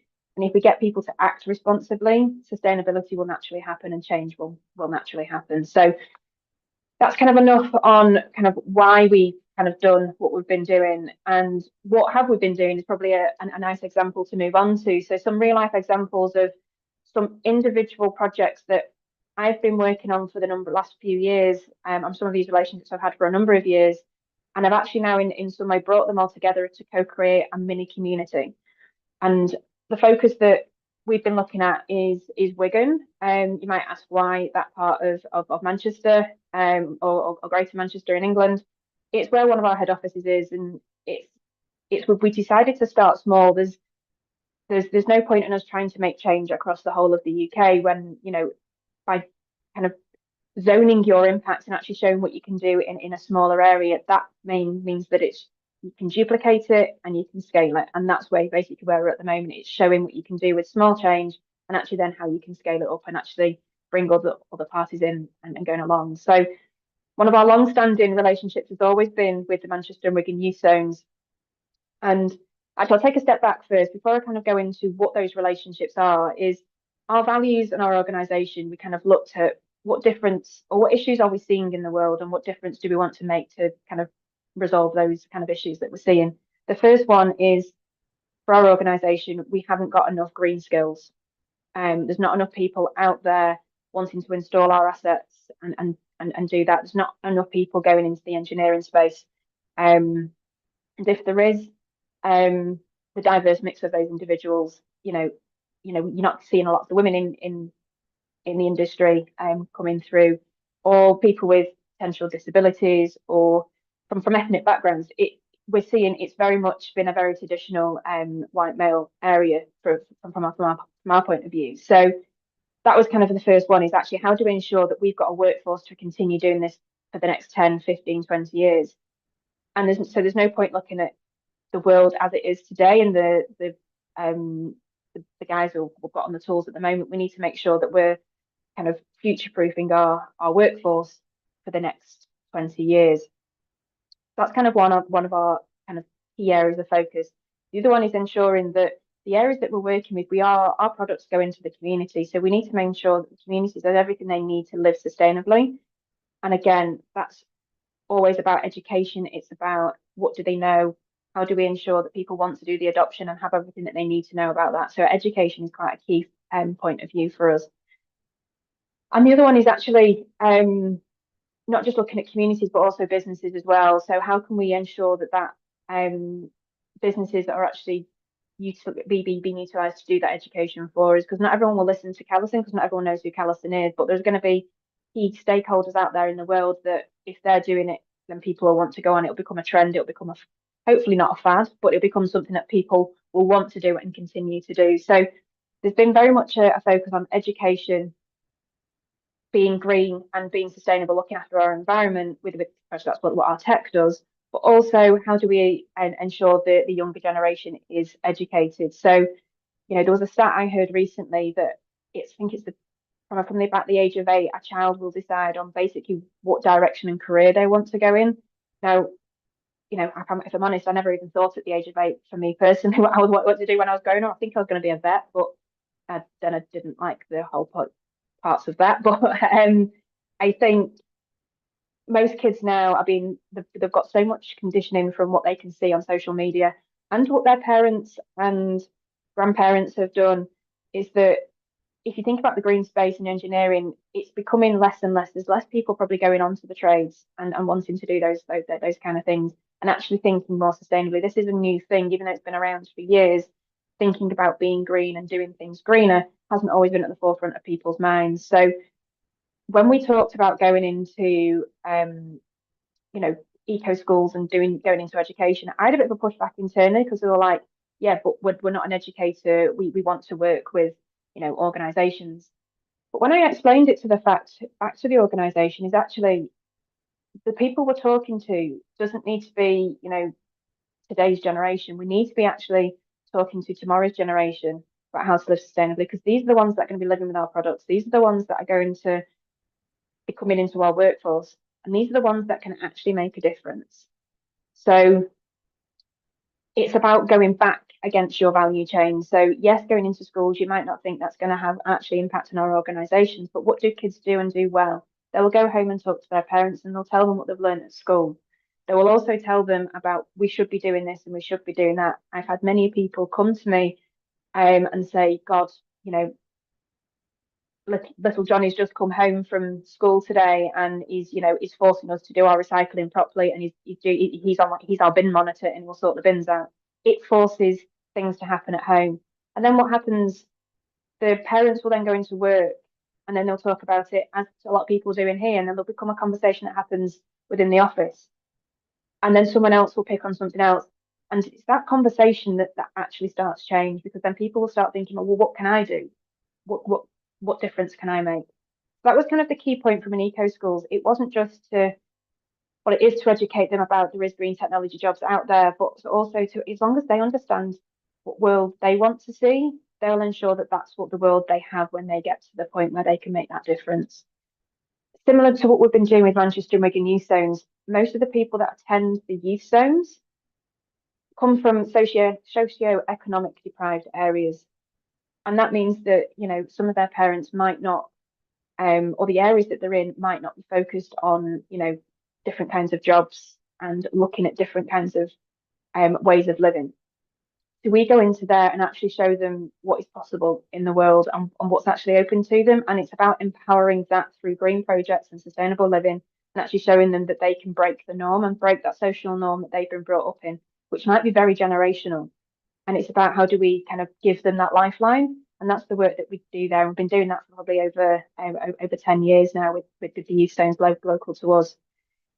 The next engagement we made was on the back of Eco Schools with the Keep Britain Tidy. Now, we were very much doing the work with Eco Schools was, supporting projects, ensuring that education's there. But then we kind of said, how can we make this ripple bigger? So we were just focusing with schools. And with Keep Britain Tidy, for us, that was, they wanted cleaner and greener spaces. We wanted a cleaner and greener environment. So ours is talking about air, theirs is talking about what you see on the ground. We both want the same thing, and it's how can we work together and kind of leverage both of our agendas to actually make a bigger impact and actually create a bigger change. So not only are we supporting, we both want cleaner and greener environments. That's what we're here to do. What we can do with Keep Britain Tidy, it's a door opener. For anyone that doesn't know, Keep Britain Tidy is, when we talk about litter on the streets and getting our streets cleaner. Picking up litter is the most simple thing you can do, but it actually starts a ripple of conversation and it creates a community pride. Once you've got that community pride there, people want to see what else they can do to make things better. And it's a door opener. It's a conversation starter for us to be able to actually get into different communities and, spread the message further on both parties. So that was a really good, I suppose, strategic partnership that we put in place, but it also allowed us to kind of bring that wider community together.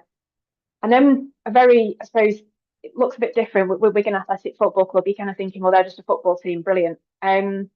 What they've done is they've created the first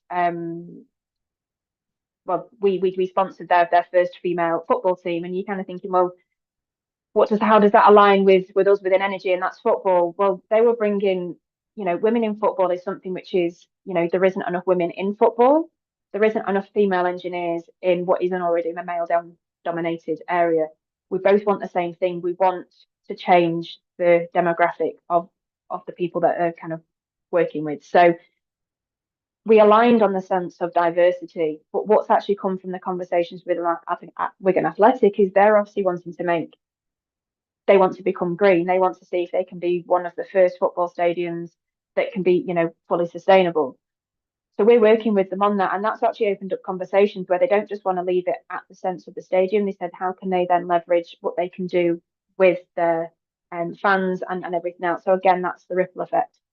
All these were set up as separate individual work streams that we had until this year. So what we did this year is we've actually brought them all together.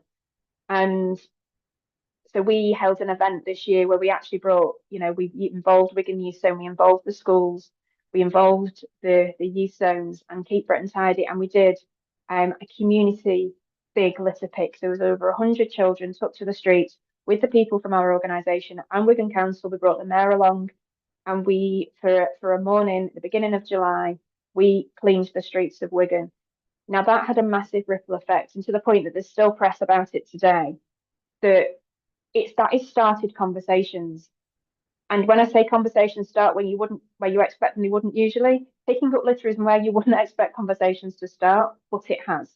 It has allowed us to open doors into people that we wouldn't have normally opened doors to talk about, as I say, not commercial agendas, but how can we come together as a community to create change?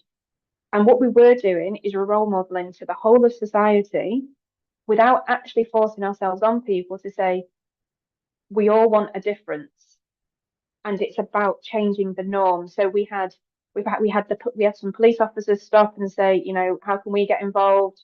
We had general parts of the community who, you know, would continue to see it now, have, you know, keep hashtagging us on LinkedIn about, you know, we saw you doing this, now we're doing this.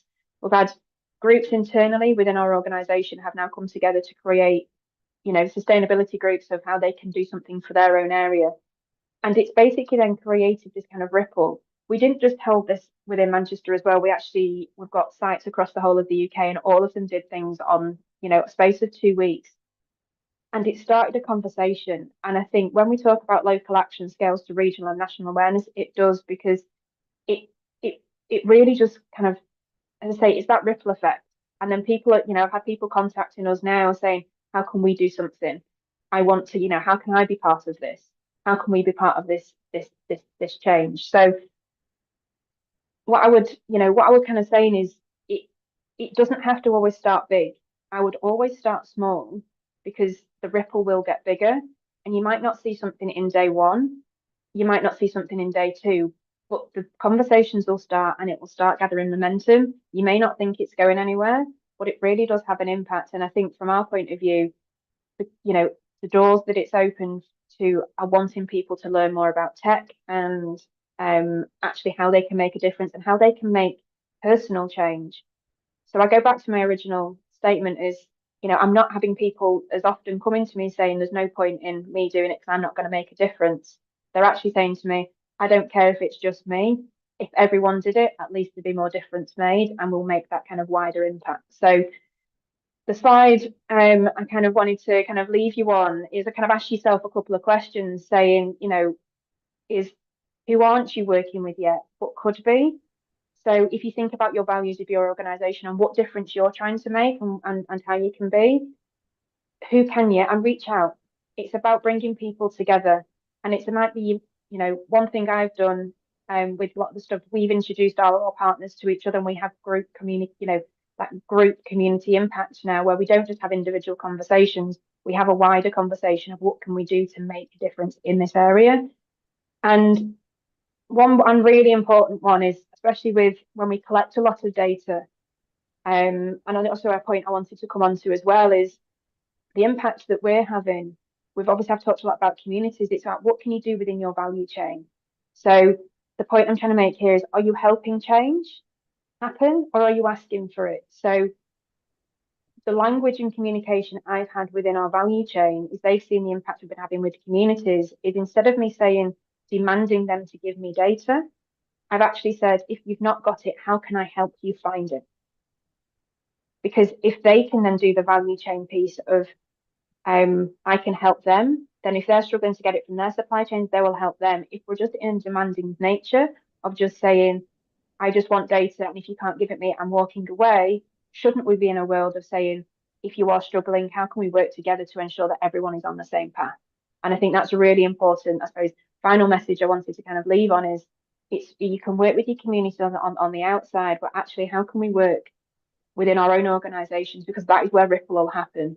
You know, I could go on to a whole thing on Scope 3. I won't do it on this presentation here, but I probably can talk around it a lot more. But if we really want to see change and we really want to see, you know, meaningful impact happening, we need to start, you know, helping rather than just asking. And my final statement is, if we want, when we collaborate with our value chains and communities, we don't just teach responsibility, we grow it. So it's about how do it, you know, that's organicness. And then through, you know, care, courage and challenge, because, you know, we do have to have that element of challenge in there. We can educate and inspire the next generation to think differently, act boldly, and create the change we want to see. So thank you. Brilliant. Thank you so much, Helen. Absolutely fantastic. Round of applause, everybody, for the brilliant Helen Ripple Woodcock, which is what I think we're now going to be calling you. That was great. Helen, there are some questions that I know that are coming through in the chat at the moment, because now we're going to welcome to our stage the fantastic Oliver. Oliver, if you've got slides or anything you want to share, now is a good moment to start clicking buttons. But just to finish off on Helen quickly, I love the way that you left that. Instead of just teaching responsibility, grow it.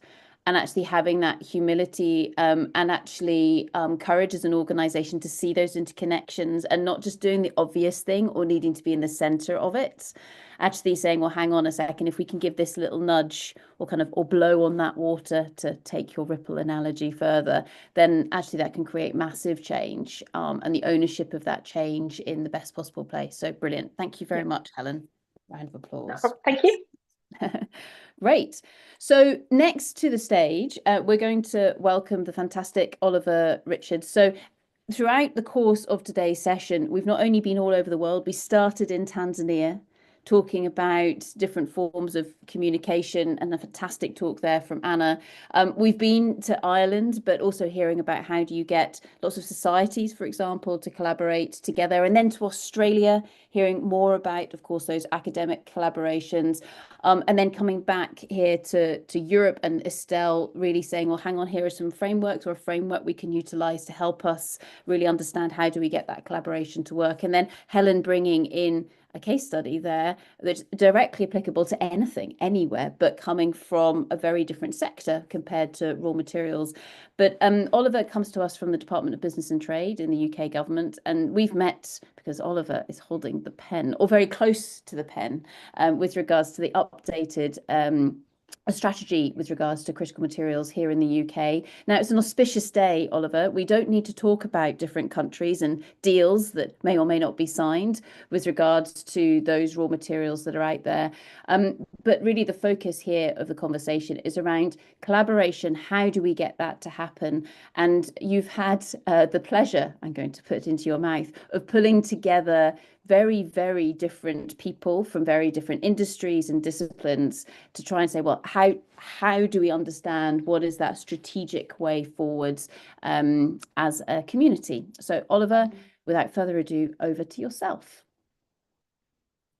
Thank you very much, Sarah. Really appreciate the warm welcome. I hope Jocelyn's going to be able to share a couple of slides from her side. It's great to be with you and everyone on the call. And as we say, we are currently overseeing the process of writing the UK government's new critical minerals strategy. It's version 2 or 3, depending how you look at it. And so we've got some experience of doing this. And really, what I want to talk to you all about today is just what we've learned along the way about collaboration as part of that process. But first up, maybe just a little bit of context about what we are trying to do through our strategy. And it's really quite simple. So everyone is talking about critical minerals at the moment. And at the heart of it for us is, how do we ensure we've got access to the critical minerals we need in the UK in order to support those missions and ambitions that government has about economic growth, about the energy transition, and all those important things. There's a kind of second dimension to this, which is about global partnership. And there's an interesting debate about competing versus collaborating in the raw materials space. But we think as the UK that you can't go it alone on this agenda, that you need to work with partners. And so it's a big part of what we're doing is thinking about how we can work with like-minded and less like-minded partners to increase that supply and that resilience for global supply chains. So maybe just on the next slide, I'll unpack a little bit more detail about what that strategy looks like. There's both a domestic and an international focus to it. On the domestic side, our ministers are very keen that we ensure that those brilliant projects that are taking place and taking shape in the UK are supported as much as they can be. So it's often said there's no mining potential in the UK, but actually that's not true. There's some really interesting projects in sort of traditional mining areas like Cornwall and Devon, things like lithium, tin, tungsten that the world needs more of, that are taking shape, and we're thinking very much about how we can support those through finance, through planning and regulation reform and so on. There's a big piece around how do we map the demand. So people will talk about critical minerals, but don't really understand what they are. People might talk about rare earths and think that subset of critical minerals is the same thing. But actually, we have 34 on our list of minerals that we consider critical as the UK. But we need to know who's buying them, which companies, which industries need them, and what challenges they face in terms of accessing those supplies. So there's a big piece of work that we're doing around that.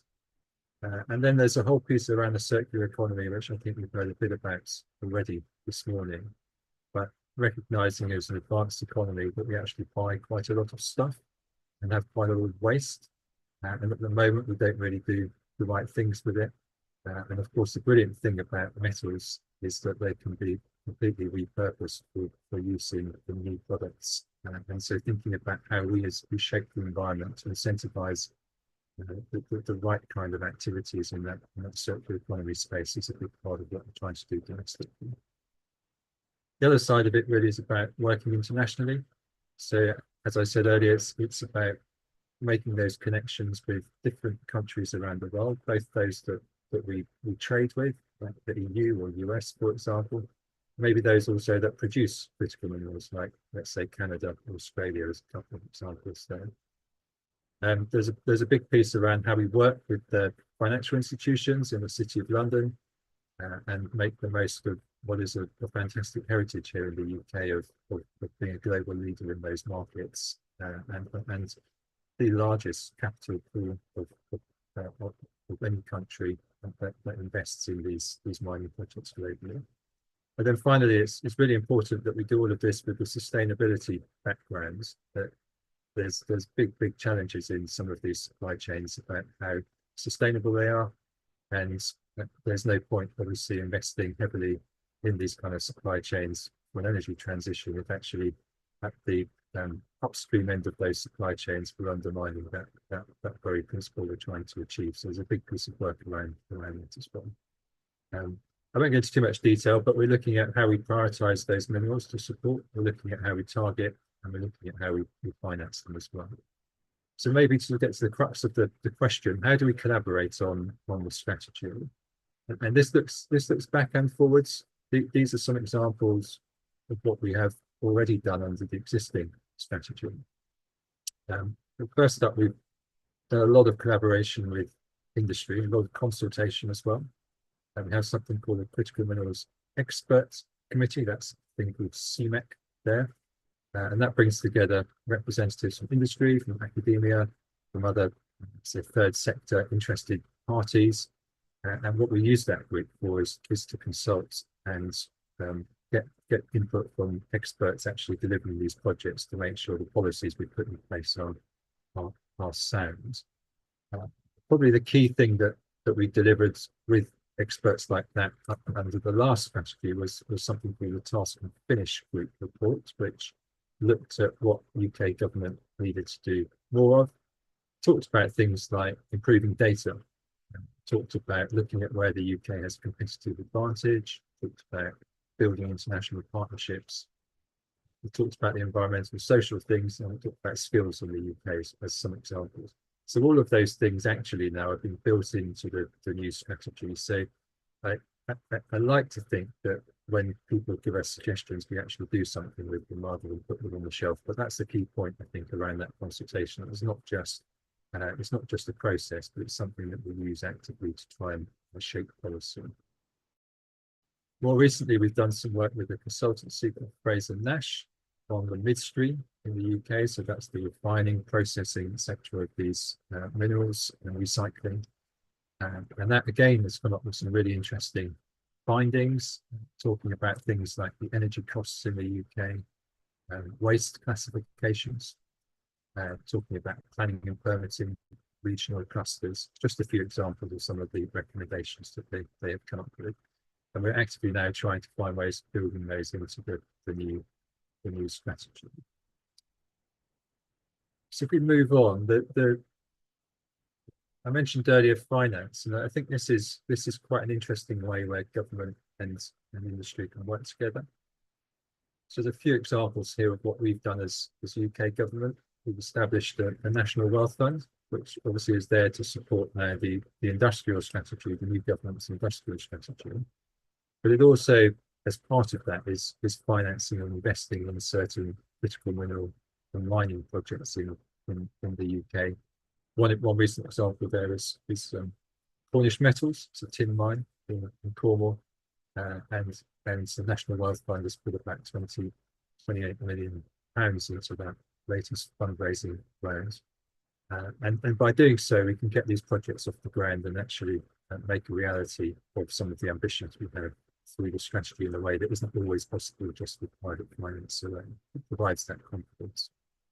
Slightly kind of earlier in the project life cycle, the Automotive Transformation Fund, that's a £1 billion fund, which I think has been hugely successful. And it invests, again, it gives grants into slightly earlier stage development of projects in the UK in the auto supply chain.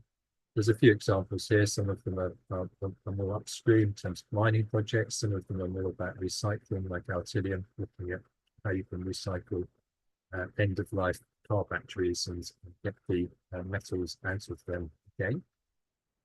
And then looking internationally, UK Export Finance is stepping up its ambition, wants to finance projects overseas that could supply the UK manufacturing supply chain. And it will do that on the basis of contracts between buyers in the UK and suppliers overseas. So some really interesting kind of financing tools, some of which are already proving their worth, and others which in time we hope will deliver real success. It's another dimension to this is a bit broader than finance. This is really about how all the different bits of the ecosystem in the UK need to work together. So there are the investors, there are the traders, there are the experts in geology and mining. There are those that set the rules of the game. And the fantastic thing about the UK is that we have so many of those areas of expertise co-located in one place. But the trick sometimes is making sure that they work together as efficiently as possible. We don't just always do the same things they've always done. So it's thinking about how can we get that group of partners to collaborate on the best possible outcomes, the win-win outcomes, where everyone gets a bit more business and we respond to those challenges around critical mineral supply that we talked about at the start. A couple more things that just to flag up, but one is around research and innovation. I think this is a really interesting piece. This is on the next slide. But we've run a program called Climates, which provides grant funding for early stage projects. And again, it's a collaboration. Yeah, we can go to the next slide, Jocelyn, if you want. It's a collaboration. Jumping around on my side, it's a collaboration between again different companies, and this one's really interesting example, I think, because this is in the rare earth supply chain that helps to produce those permanent magnets that are so crucial to things like electric vehicles, wind turbines, and so on. And so we have in Ionic a fascinating company in Belfast that's recycling these metals into permanent magnets, into rare earth materials. Then we've got Lesco and Metals who do the alloying process for this. And we've ultimately got them Ford who use these end products in their supply chains. That's been very successful as a pilot, and there's real ambition to see what we can do to build more on that. And indeed, through our strategy, the more money we can get from what is still a relatively tight fiscal environment this year, the more we'll be looking to do in that space, not just in this supply chain, but expanding out to other minerals as well. And then probably the final thing I'll just touch on is international collaboration. So we have been super active running around the world, talking to people, and actually people keep coming to us and wanting to talk to us as well. We do that on a number of different levels, bilaterally with specific countries, signed a range of agreements, and those agreements really do a number of things. They're sort of about building bridges fundamentally between our economies. So, very simplistic level, there's some groundwork things that we do very well here around geological surveying and so on, which we connect with the rest of the world, particularly in areas where those surveying skills are maybe not so deep, but also then thinking about how we can build on that in terms of sharing our expertise, and then moving more into the kind of commercial rather than saying, actually, what is the mutual interest that we have maybe in co-investing in projects and in developing supply chains, bearing in mind that often minerals sit in one place but need to be consumed in another in a different form, and those supply chains are very much global in nature. There's a whole range of conversations then that go on at a slightly more multilateral level. So G7 has taken a very close interest in critical minerals this year, as is the G20. In fact, it's hard to find any multilateral organization that isn't claiming a bit of a stake in this area, and that's one of the challenges. But through these organizations, I think they're very helpful in setting the rules of the game in terms of how sustainability should be applied to mineral supply chains, how partners should work together in different ways. And maybe one final facet of that is the Mineral Security Partnership. So it's a bit more of an informal network, but it brings together 15 or so like-minded countries, including the UK, and we pick projects. Governments don't pick winners, but we do pick projects to support through that process and promote. And the idea is that people work together to collaborate on making those projects a success, whether it's in terms of financing, in terms of identifying who the buyers of those products might be from those projects, and so on. So that's kind of a little whistle-stop tour through what we're doing in terms of collaboration. We're very much in the middle of it at the moment, Sarah, so we very much welcome anyone to come and talk to us more about it when it's time. Happy to take some questions. Fantastic. Thank you very, very much, Oliver. Round of applause, everybody, for the brilliant Oliver Richards. And you've heard it here. If you've got any ideas or things that you think that maybe need to be considered within the strategy, now is a good moment to reach out to Oliver. So one very quick question, if we may, Oliver. This came in from Estelle. And Estelle's asking, with her hat from the G7 Gender Equality Advisory Council on her head, to what extent is the critical minerals strategy here in the UK putting human rights, gender equality, etc. in its heart? Yeah, great question. I think it is doing those things. That's sort of a very important point to stress. I think what we've I think there's sort of almost two things that we're trying to do through the strategy. One is to meet the demands that we have, and that involves a particular focus on the sort of economic aspects, the industrial aspects, and so forth.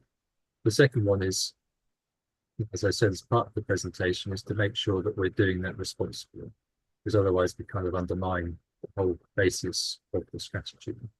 And so the big challenges, of course, in many of these supply chains is that the further you go upstream, and the temptation to cut corners in terms of labour standards or environmental standards is always there.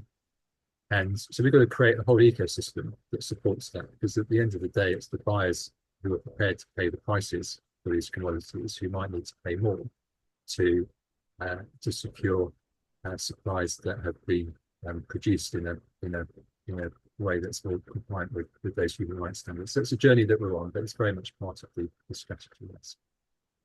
Brilliant. Thank you very much, Oliver. Thanks, Estelle, for the question. And one final question, Oliver. In terms of the kind of the direction of travel, we've heard a lot today about people saying it's really important to understand, which way is somebody trying to head, or a group of people trying to head. And of course, that's something where the industrial strategy, you alluded to that in your presentation, that provides that direction. Is there anything you want to say about the industrial strategy, or I guess living and working in a democracy, knowing that actually sometimes that strategic direction does change? So when you're trying to put in place something that's really long term, such as a critical minerals strategy, not knowing which way we're heading or having more direction in terms of which way we're heading is really important. Yeah, I think there's a sort of global and domestic dimension to this. If you look globally, of course, the talk is about, you'd say, resource nationalism and industrial strategies and bringing things closer to home. So that's kind of, it feels like a bit of a global backdrop to this. for us as the UK, this government has been very clear about its ambition to be that in certain aspects, and we've seen what's happening with the steel industry in the UK recently as perhaps the preeminent example of that. Things can change. I think for those of us looking in government, though, what we do say, and we're quite happy about in the way, is that obviously our new government arrived last year, and it's been less than a year in office. It should have another 4 or so years ahead of it. When you look at the kind of instability often as a feature of democratic politics, that feels like a bit of a luxury to have 4 years ahead of you. So I think there's quite a lot we can do in 4 years, and actually what we're doing now across government in terms of developing industrial strategy or the critical minerals strategy, we hope will set a kind of reasonably firm foundation and a reasonably stable way forwards, which isn't always the case. That's Brilliant, fantastic. Thank you so much, Oliver, and really great to see the latest iteration of the critical minerals draft strategy that will be coming out soon, I'm sure, sometime over the summer. Is that what we're aiming at? Indeed. Excellent, fantastic. Thank you very much, Oliver. Round of applause, everybody. Brilliant. So that takes us on into our final presentation for session number 3 of 4. And so to welcome to our virtual platform is Gertje, who's dialing in also from Dublin here today, although that's not where you're originally from, is it, Gertje? Gertje and myself, we've been working together very closely over the last few years, and I personally have learnt a huge amount from the wonderful Gertje. And so Gertje is going to speak to us about interdisciplinary from a social science perspective. Over to you, Gertje. Thanks very much, Sarah. So yes, I'm Dutch by birth. I am a psychologist by training. I currently work in the School of Business in Dublin, and I'm a principal investigator in the Research Ireland Centre for Applied Geosciences. So for this talk, I promised Sarah and team to take the social science perspective and talk a little bit about the integration of social sciences, collaboration in all sorts of projects.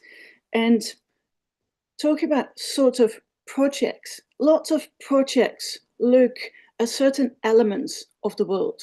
When we talk about raw earth materials, well, how can we use them for the energy transition? What's the implication for climate change? How do we use energy? How does it work with the use of materials to build technologies and infrastructure? All these type of projects, all these type of challenges, we tend to try and combine very often natural sciences with social sciences. And natural sciences, broad sense of the world, tend to look at the world and focus on the physical aspects, the rock, the energy, the water, CO2, so all sorts of physical elements, whereas social sciences look at the people, social structure, cultural aspects of the world.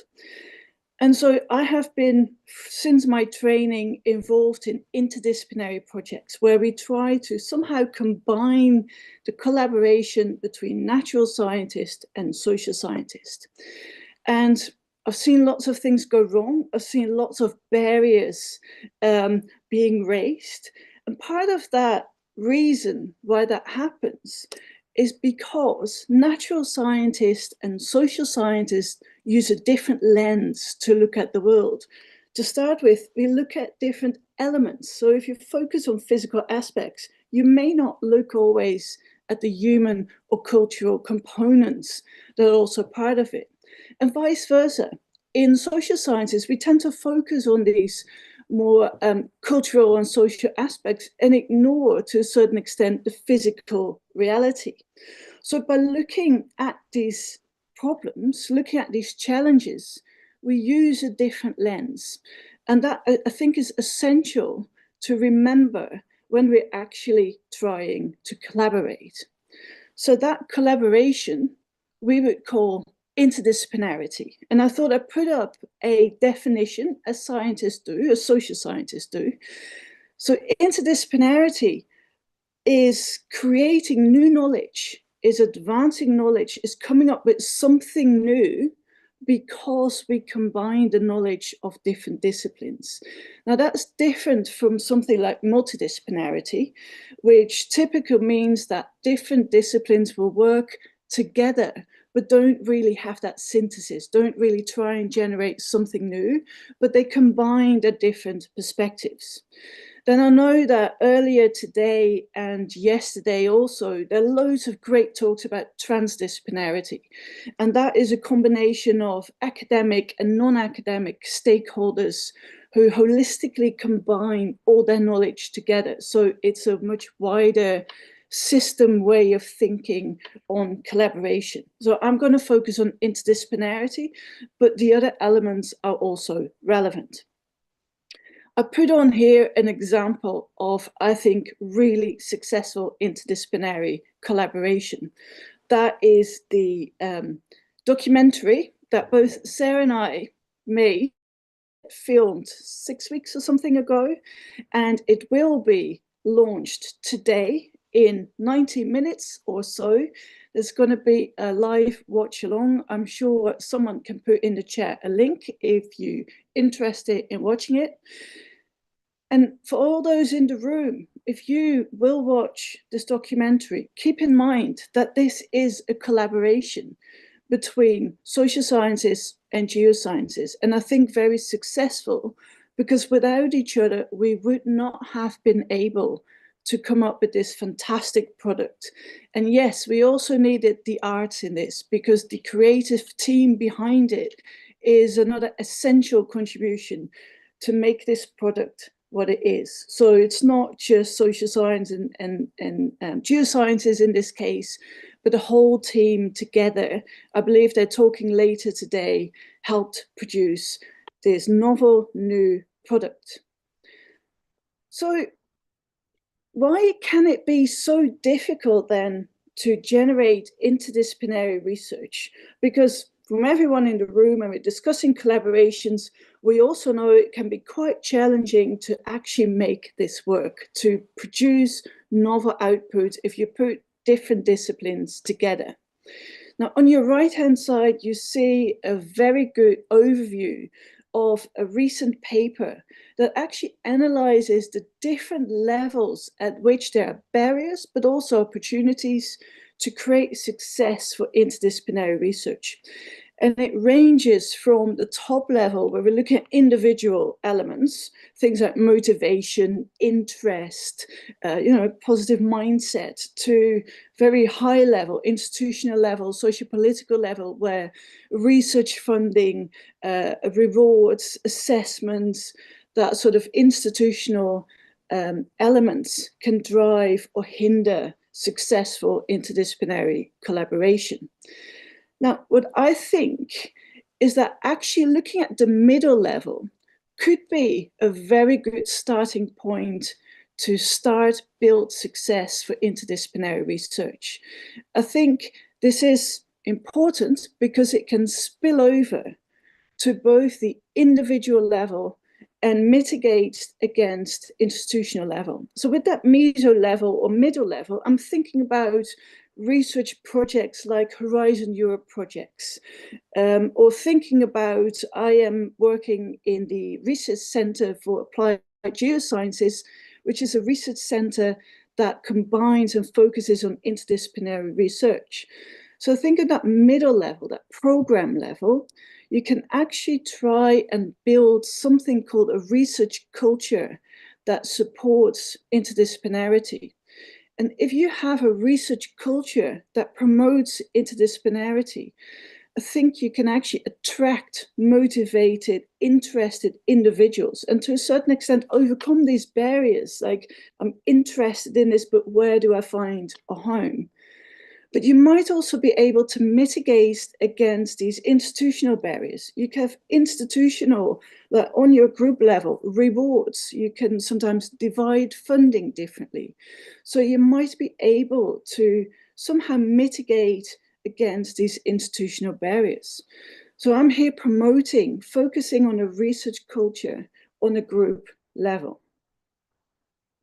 Now, why is that important, and what should that research culture focus on? And in my head, and I've been thinking about this since Sarah and I started working on this project that the documentary is a result of, I think some of the disbalances that currently exist in how natural and social sciences are perceived need to be overcome in this research culture.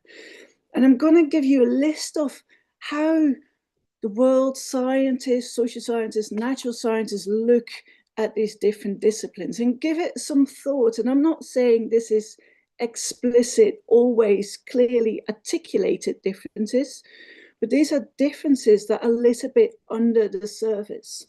So first of all, natural sciences tend to be called hard sciences, and social sciences are called soft sciences.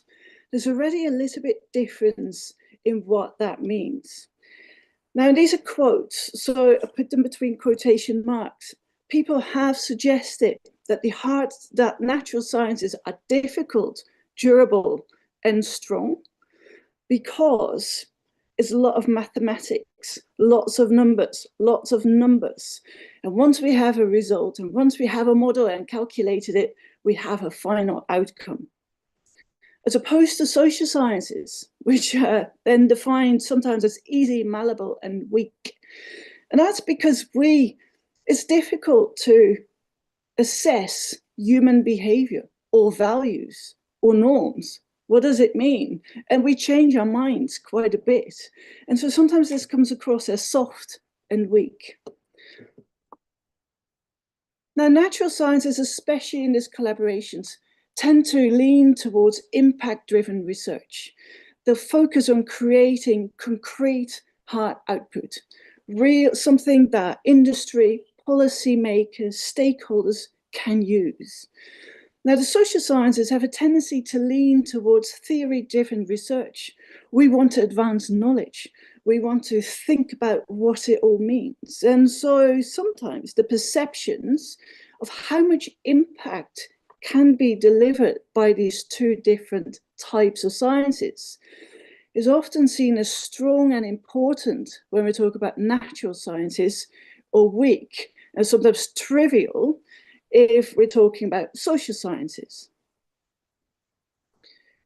Now, I wanted to put in the word plurality here, and I think I'm not saying that there's different levels of plurality in the different sort of elements, but I do think that plurality, meaning what do things mean? How can we measure it?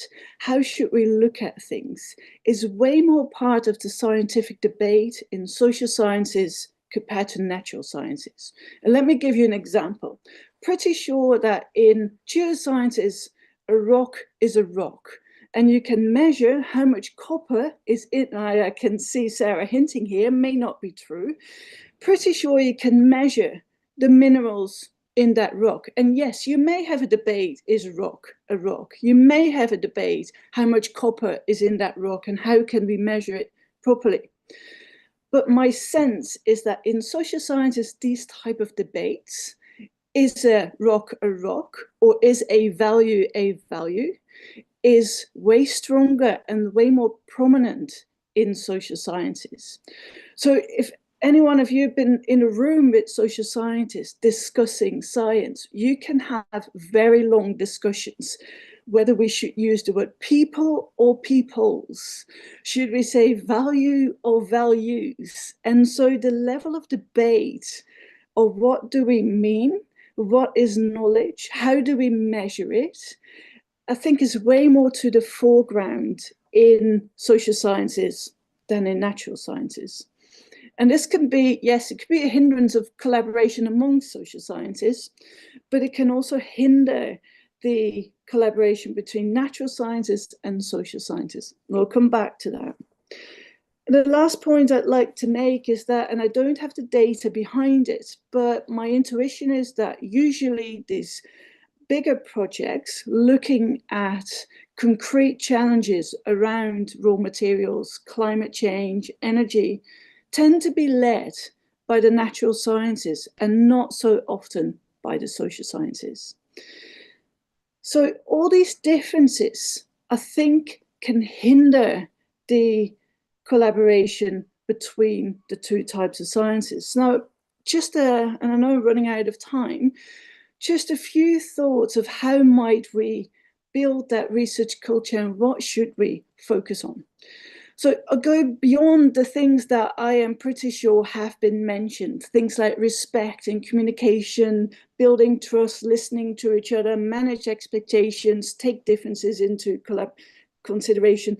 I'm sure it's been mentioned, but from the social science perspective, I think we have to rethink that implicit status difference, to think about social sciences as weak versus strong natural sciences, or soft and hard. It doesn't help the collaboration if it's not seen as equal. And I think what it requires is early exposure to a broad view of different disciplines in training, in programs, but also when you start a project, put effort and time in to talk to each other, to actually understand the status differences. I talked about that pluralism. I think we should embrace it, use it to your advantage.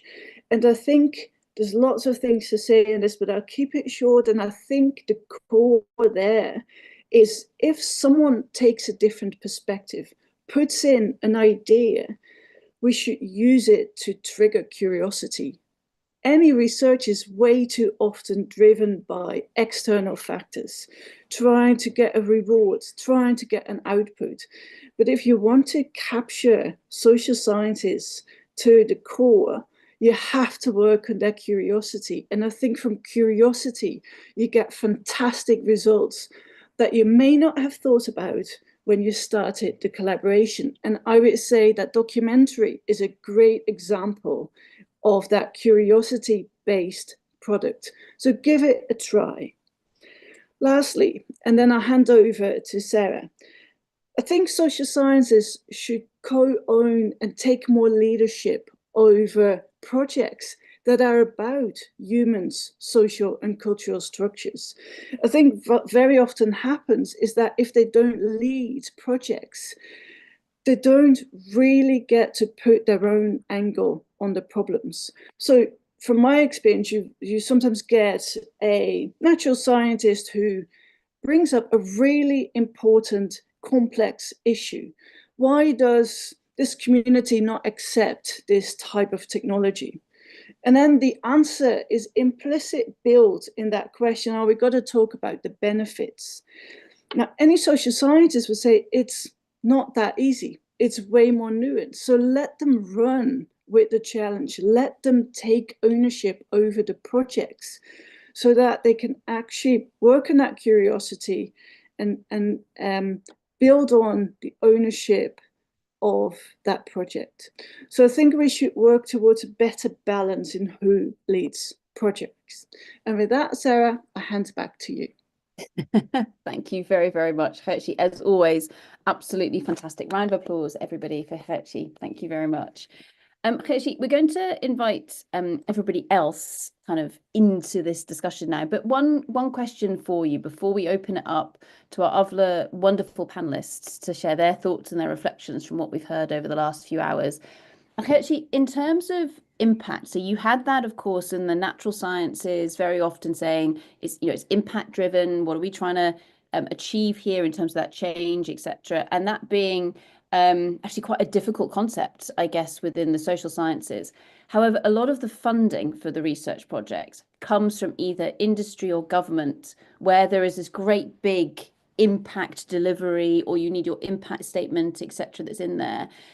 In order for us to try and get more social science-led projects against this conundrum of the world of impact being quite difficult, how do we approach that? So I think this is actually something that the social sciences should deal with. I think they sometimes need to tone down their theory-driven research. And you can still do that while also creating impact. And in fact, I think you can use theory to create better impact. And that link is often not made. So I'll give you an example. If you think about policy interventions, or we just talked about the UK basis for that. Now, policies can have an effect on human behavior, right? We try and change how they behave in a certain way, how much energy they consume. Now, if you understand the theory behind why a policy will or will not have an effect on human behavior, then you can way better design and refine your policies based on that theory. So I'm not saying that theory isn't important. I think it's essential, but you have to make use of that theoretical knowledge to create impact. And I think social scientists don't always make that step because their core interest ends with, I got my theoretical knowledge, but then they need to focus on how do I translate that to impact that is usable for industry, for governments, and that should be very doable. And I think that kind of that so what, as it were, in terms of, you know, why is this important? Actually, in the natural sciences, people really struggle with that as well. I mean, I'm looking at Aileen, and I'm not going to say that pyrite isn't important because it is. But in terms of taking a body of work, be it a PhD, a postdoc, a much larger consortium of people, and then saying, why is this important? Actually, I think almost all of research struggles sometimes in terms of that. Is that a fair comment, Gertje, or am I being dismissive? No, I think you're right, but it's very hard for me to comment on the nuances on natural sciences because, you know, I look from the outside and I see sort of a blur, and vice versa. This is also how social sciences are perceived. So I think in a way we kind of have to understand each other better or respect that we all have similar struggles. Yeah, and I think, I mean, with that as well, in terms of that respect, I mean, many years ago now, Rose and I, we were working with a fantastic social scientist, but the comment that we got was, well, you can't possibly begin to understand what I'm talking about because you're geologists and this is social science work. And it was really interesting because I don't know, I'm looking at Rose now. I think, are we still a little bit angry about that comment? Because we really wanted to engage. So there's almost that element of how do you welcome people in, and everybody kind of trying to come and meet one another so that we can speak a language that we can all discuss. And knowing and recognizing where you are alienating somebody, but then also sometimes perhaps we do stomp all over one another's territory and say, well, no, of course I know about this because I'm a human being, and that's all you need to be a social scientist. Yeah.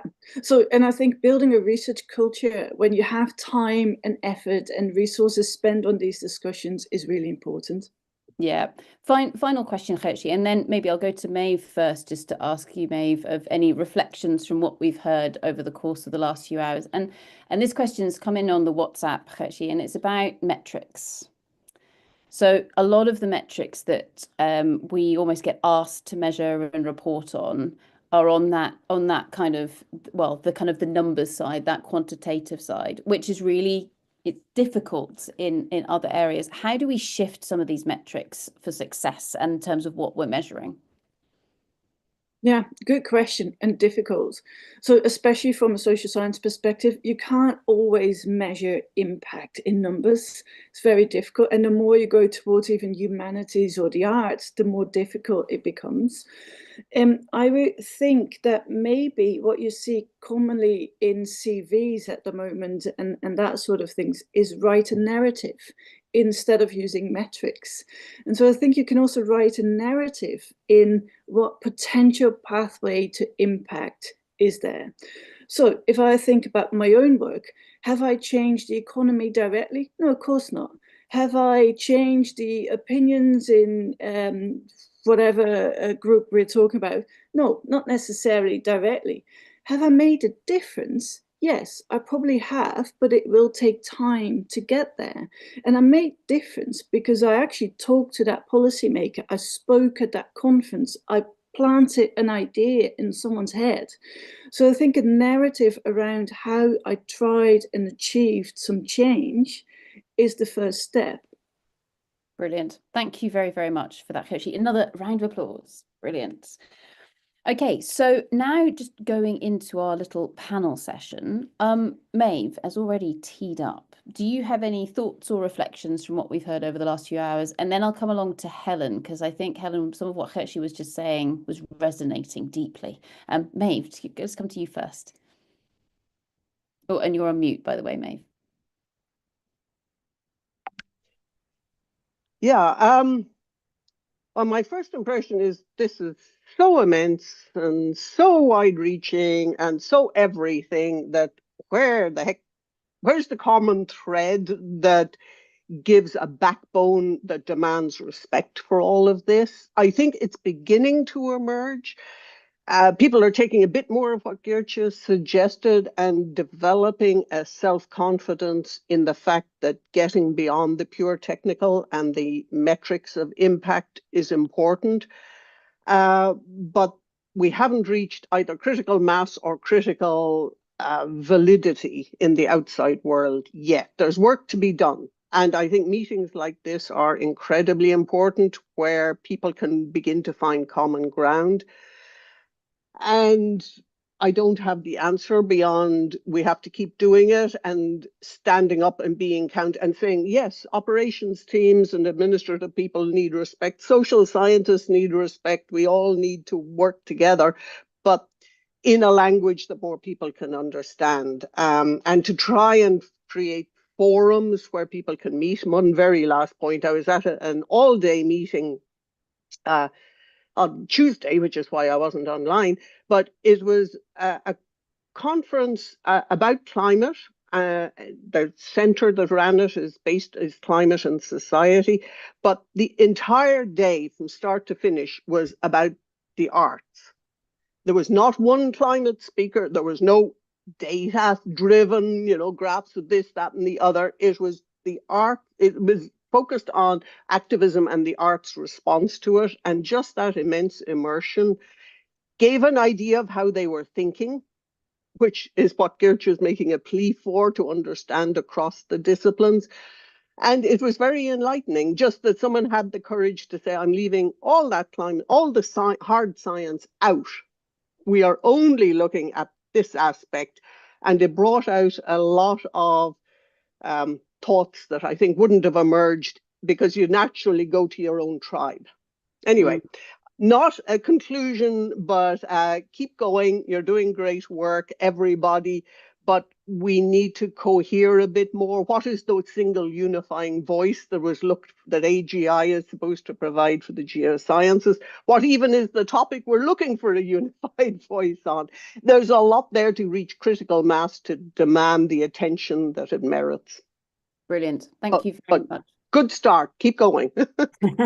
Thank you very much, Maeve. And just on that, before we come to Helen, and then we'll go on to Anna. Recently, there was an exhibition in Somerset House in London on soil. And it was really interesting. So some of us from the team went along, and most of the people who went, so Joss was there, for example. Most of us who went along, I think, probably would identify as scientists on the natural science side. And it was fascinating because I think as the team walked around, there was sort of those moments where everybody went, huh? Like, what is that? But then almost kind of consciously sort of reining yourself in and going, no, hang on. Now let's let other parts of your brain and your imagination and creativity go, oh, this is really interesting because I hadn't looked at soil from that sense before. Joss, is that fair to say? Absolutely. And I think, I'm a scientist. My dad is an artist, and I'm really interested in the art world, can't do it. He absolutely loves the science world, really struggled at school. It's not really his thing, but I absolutely love having those conversations with like his kind of creative mind, much more rigid mind, and kind of playing off each other, because you do learn so much, because you go, oh, I've never thought of it like that. And the way I can kind of see his inner workings with the way you kind of group stuff or picture stuff or link stuff. So it just shows that importance of almost keeping it separate in some ways to make sure you have that approach, but sharing and being open and being collaborative with outcomes, data, whatever it may be, is hugely important. So I appreciate your kind of presentation, Hershey, and everybody's discussion to this today.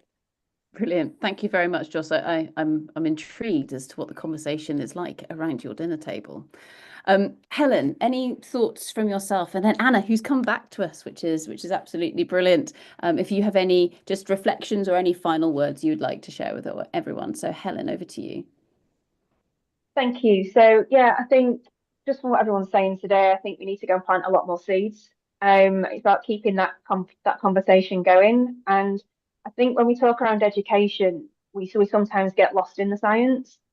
And it's about bringing it back to the human side and actually what people can actually understand and put it into the places to understanding your audience and how to apply it in that way. And I think that's the most important thing. And I think kind of, again, linking into what we've also said is sometimes it's not focusing actually on the, education has to come first before we can see impact. So everyone wants to see the impact first. And I was having that conversation in the chat. There's people want to see the metrics of how do we know what's happening is actually making a difference.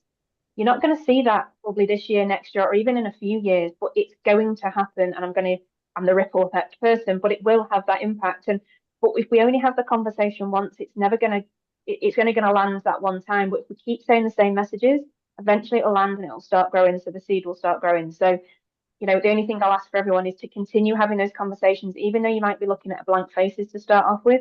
Slowly the eyes will start opening. So slowly people will start getting on board. And as much as you might feel like you're repeating yourself, I just pray, just continue doing it, because it really will have an impact eventually, and it will land. Fantastic. Thank you very, very much, Helen. Fantastic. Anna, anything from your end, and then we'll bring Khetchi back into the conversation again. Thank you, Sarah, and apologies. I clearly missed a lot of very interesting conversations and sessions, but I'm happy to have been able to come back. And I mean, just a quick reflection, and I was thinking about it after I spoke earlier this morning, is I would never have imagined that I'll be talking about social norms change in a platform like this, and it feels like two very different worlds, but I think that's what's really exciting and interesting about a space like this. And I do hope that we keep that energy to keep challenging each other and ourselves, and to see where these different viewpoints come together, and not forget that media is such an important part of that, not just to share information and knowledge, but to really join up these conversations and take them to scale. Awesome. Thank you, Anna. Yeah, I think that's something we're always very surprised by what people bring to the table during these discussions. And I think that ability to connect and maybe try and emulate one of Maeve's natural strengths here in terms of, oh, you need to hear what this person has to say. And the fact that, every person's time slot is only 20 minutes long. So 10 minutes of listening to someone isn't that much. And it's amazing, I think, then kind of the outputs from that, or those ideas that then come from those conversations, or people going, oh, I'd never heard of pluralism before. Let me go and ask the computer more about that, for example. So awesome. Thank you very much, Anna. Khetchi, how about yourself? And then I'll bring Aileen into the conversation. Yeah, thanks very much. I just wanted to comment on something that Joss said, and I think it's also related to a question that Ralph put in the chat. And so I think it's really important to recognize that everyone has their own expertise. They have their set of knowledge. They're trained in a certain area. And I'm not arguing that we should all become interdisciplinary. I don't think a natural scientist should be able, or even should be willing to do social science research, and vice versa. So I think what is important is that we understand the strength and value of the different disciplines, so we know who to reach out to if we have a question, that we know who to approach, that we also know our own limitations and say, well, this is not what I'm good at, but I know someone in my network who is. So I think it is important to recognize your own strength and that of someone else. Brilliant. Yeah, be that connector, be that introducer as well. Awesome. Thanks, Khetchi. Aileen, final thoughts from yourself before we wrap up? Yeah, I think some incredible conversations today, and really over the last sessions as well. I think a lot of what's discussed from a geoscience and academic point of view, it's almost challenging our identities to move past just looking at that rock, because I think sometimes we forget that science and these other elements are so connected to different social elements. Like it is about the people, and the people are so connected. And as Gertrude said, we don't have to become social scientists, but like having that understanding is really important, because sometimes a small interaction can absolutely devastate a collaboration with a community for decades, and it can take a really long time to build that trust back up and someone with awareness. I think this is actually something really important for us all to be aware of and challenge ourselves. And I think sometimes scientists, and I speak as one, struggle when we don't have numbers and statistics in front of us and what we view as data. And I think this makes us feel uncomfortable and makes us retreat. And I think personally, it's really important to feel uncomfortable because it challenges us, not just as individually, but as a community and whatever community you're working in.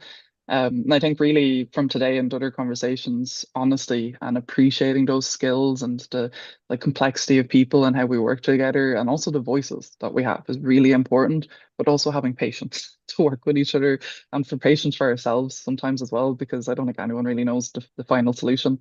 And I think also just to kind of mention and to wrap up, it's finding that common thread to start a conversation, I think was really well put as well. So that, and also taking advantage to keep the momentum going. It doesn't just stop when the conversation stops, it needs to keep going. So I think working together and finding out what that means in your collaboration is really important. So thank you for everyone. I think it was some incredible insights and conversations today. I'm looking forward to our last session later. Brilliant. I couldn't have said it better myself, Aileen. Absolutely fantastic. So to all of our lovely speakers here in session 3 of our 4-part session conference, thank you so much to all of you. It's been absolutely fantastic. Round of applause for everybody here. Absolutely brilliant. And so finally, we've got 60 seconds left for you to click on that link to go and check out the website and find out who is speaking this afternoon. We have a wide variety of speakers again, including looking at that collaboration between research and TV. So how do you make the research interesting for a broader audience, all the way through into, again, that world of podcasts. So how do we make that interesting? But then also taking some case studies from the world of agriculture and beyond. So not just the mining and the minerals and metals, raw materials, exactly as Helen brought to us today from Callison, looking at other industries and other forms of collaboration as well. So with that, be back here at 3 o'clock UK time. So we've got a few hours to go and relax. Remember that at 1 o'clock UK time, which is in 2 hours, that documentary that everybody keeps alluding to will go live. Please let us know what you think with regards to that as well. You might hate it, and if you do, tell us about it. You might love it, and then that's fine. You can share that with us as well if you would like. But we look forward to seeing you all back here at 3 o'clock for the final session.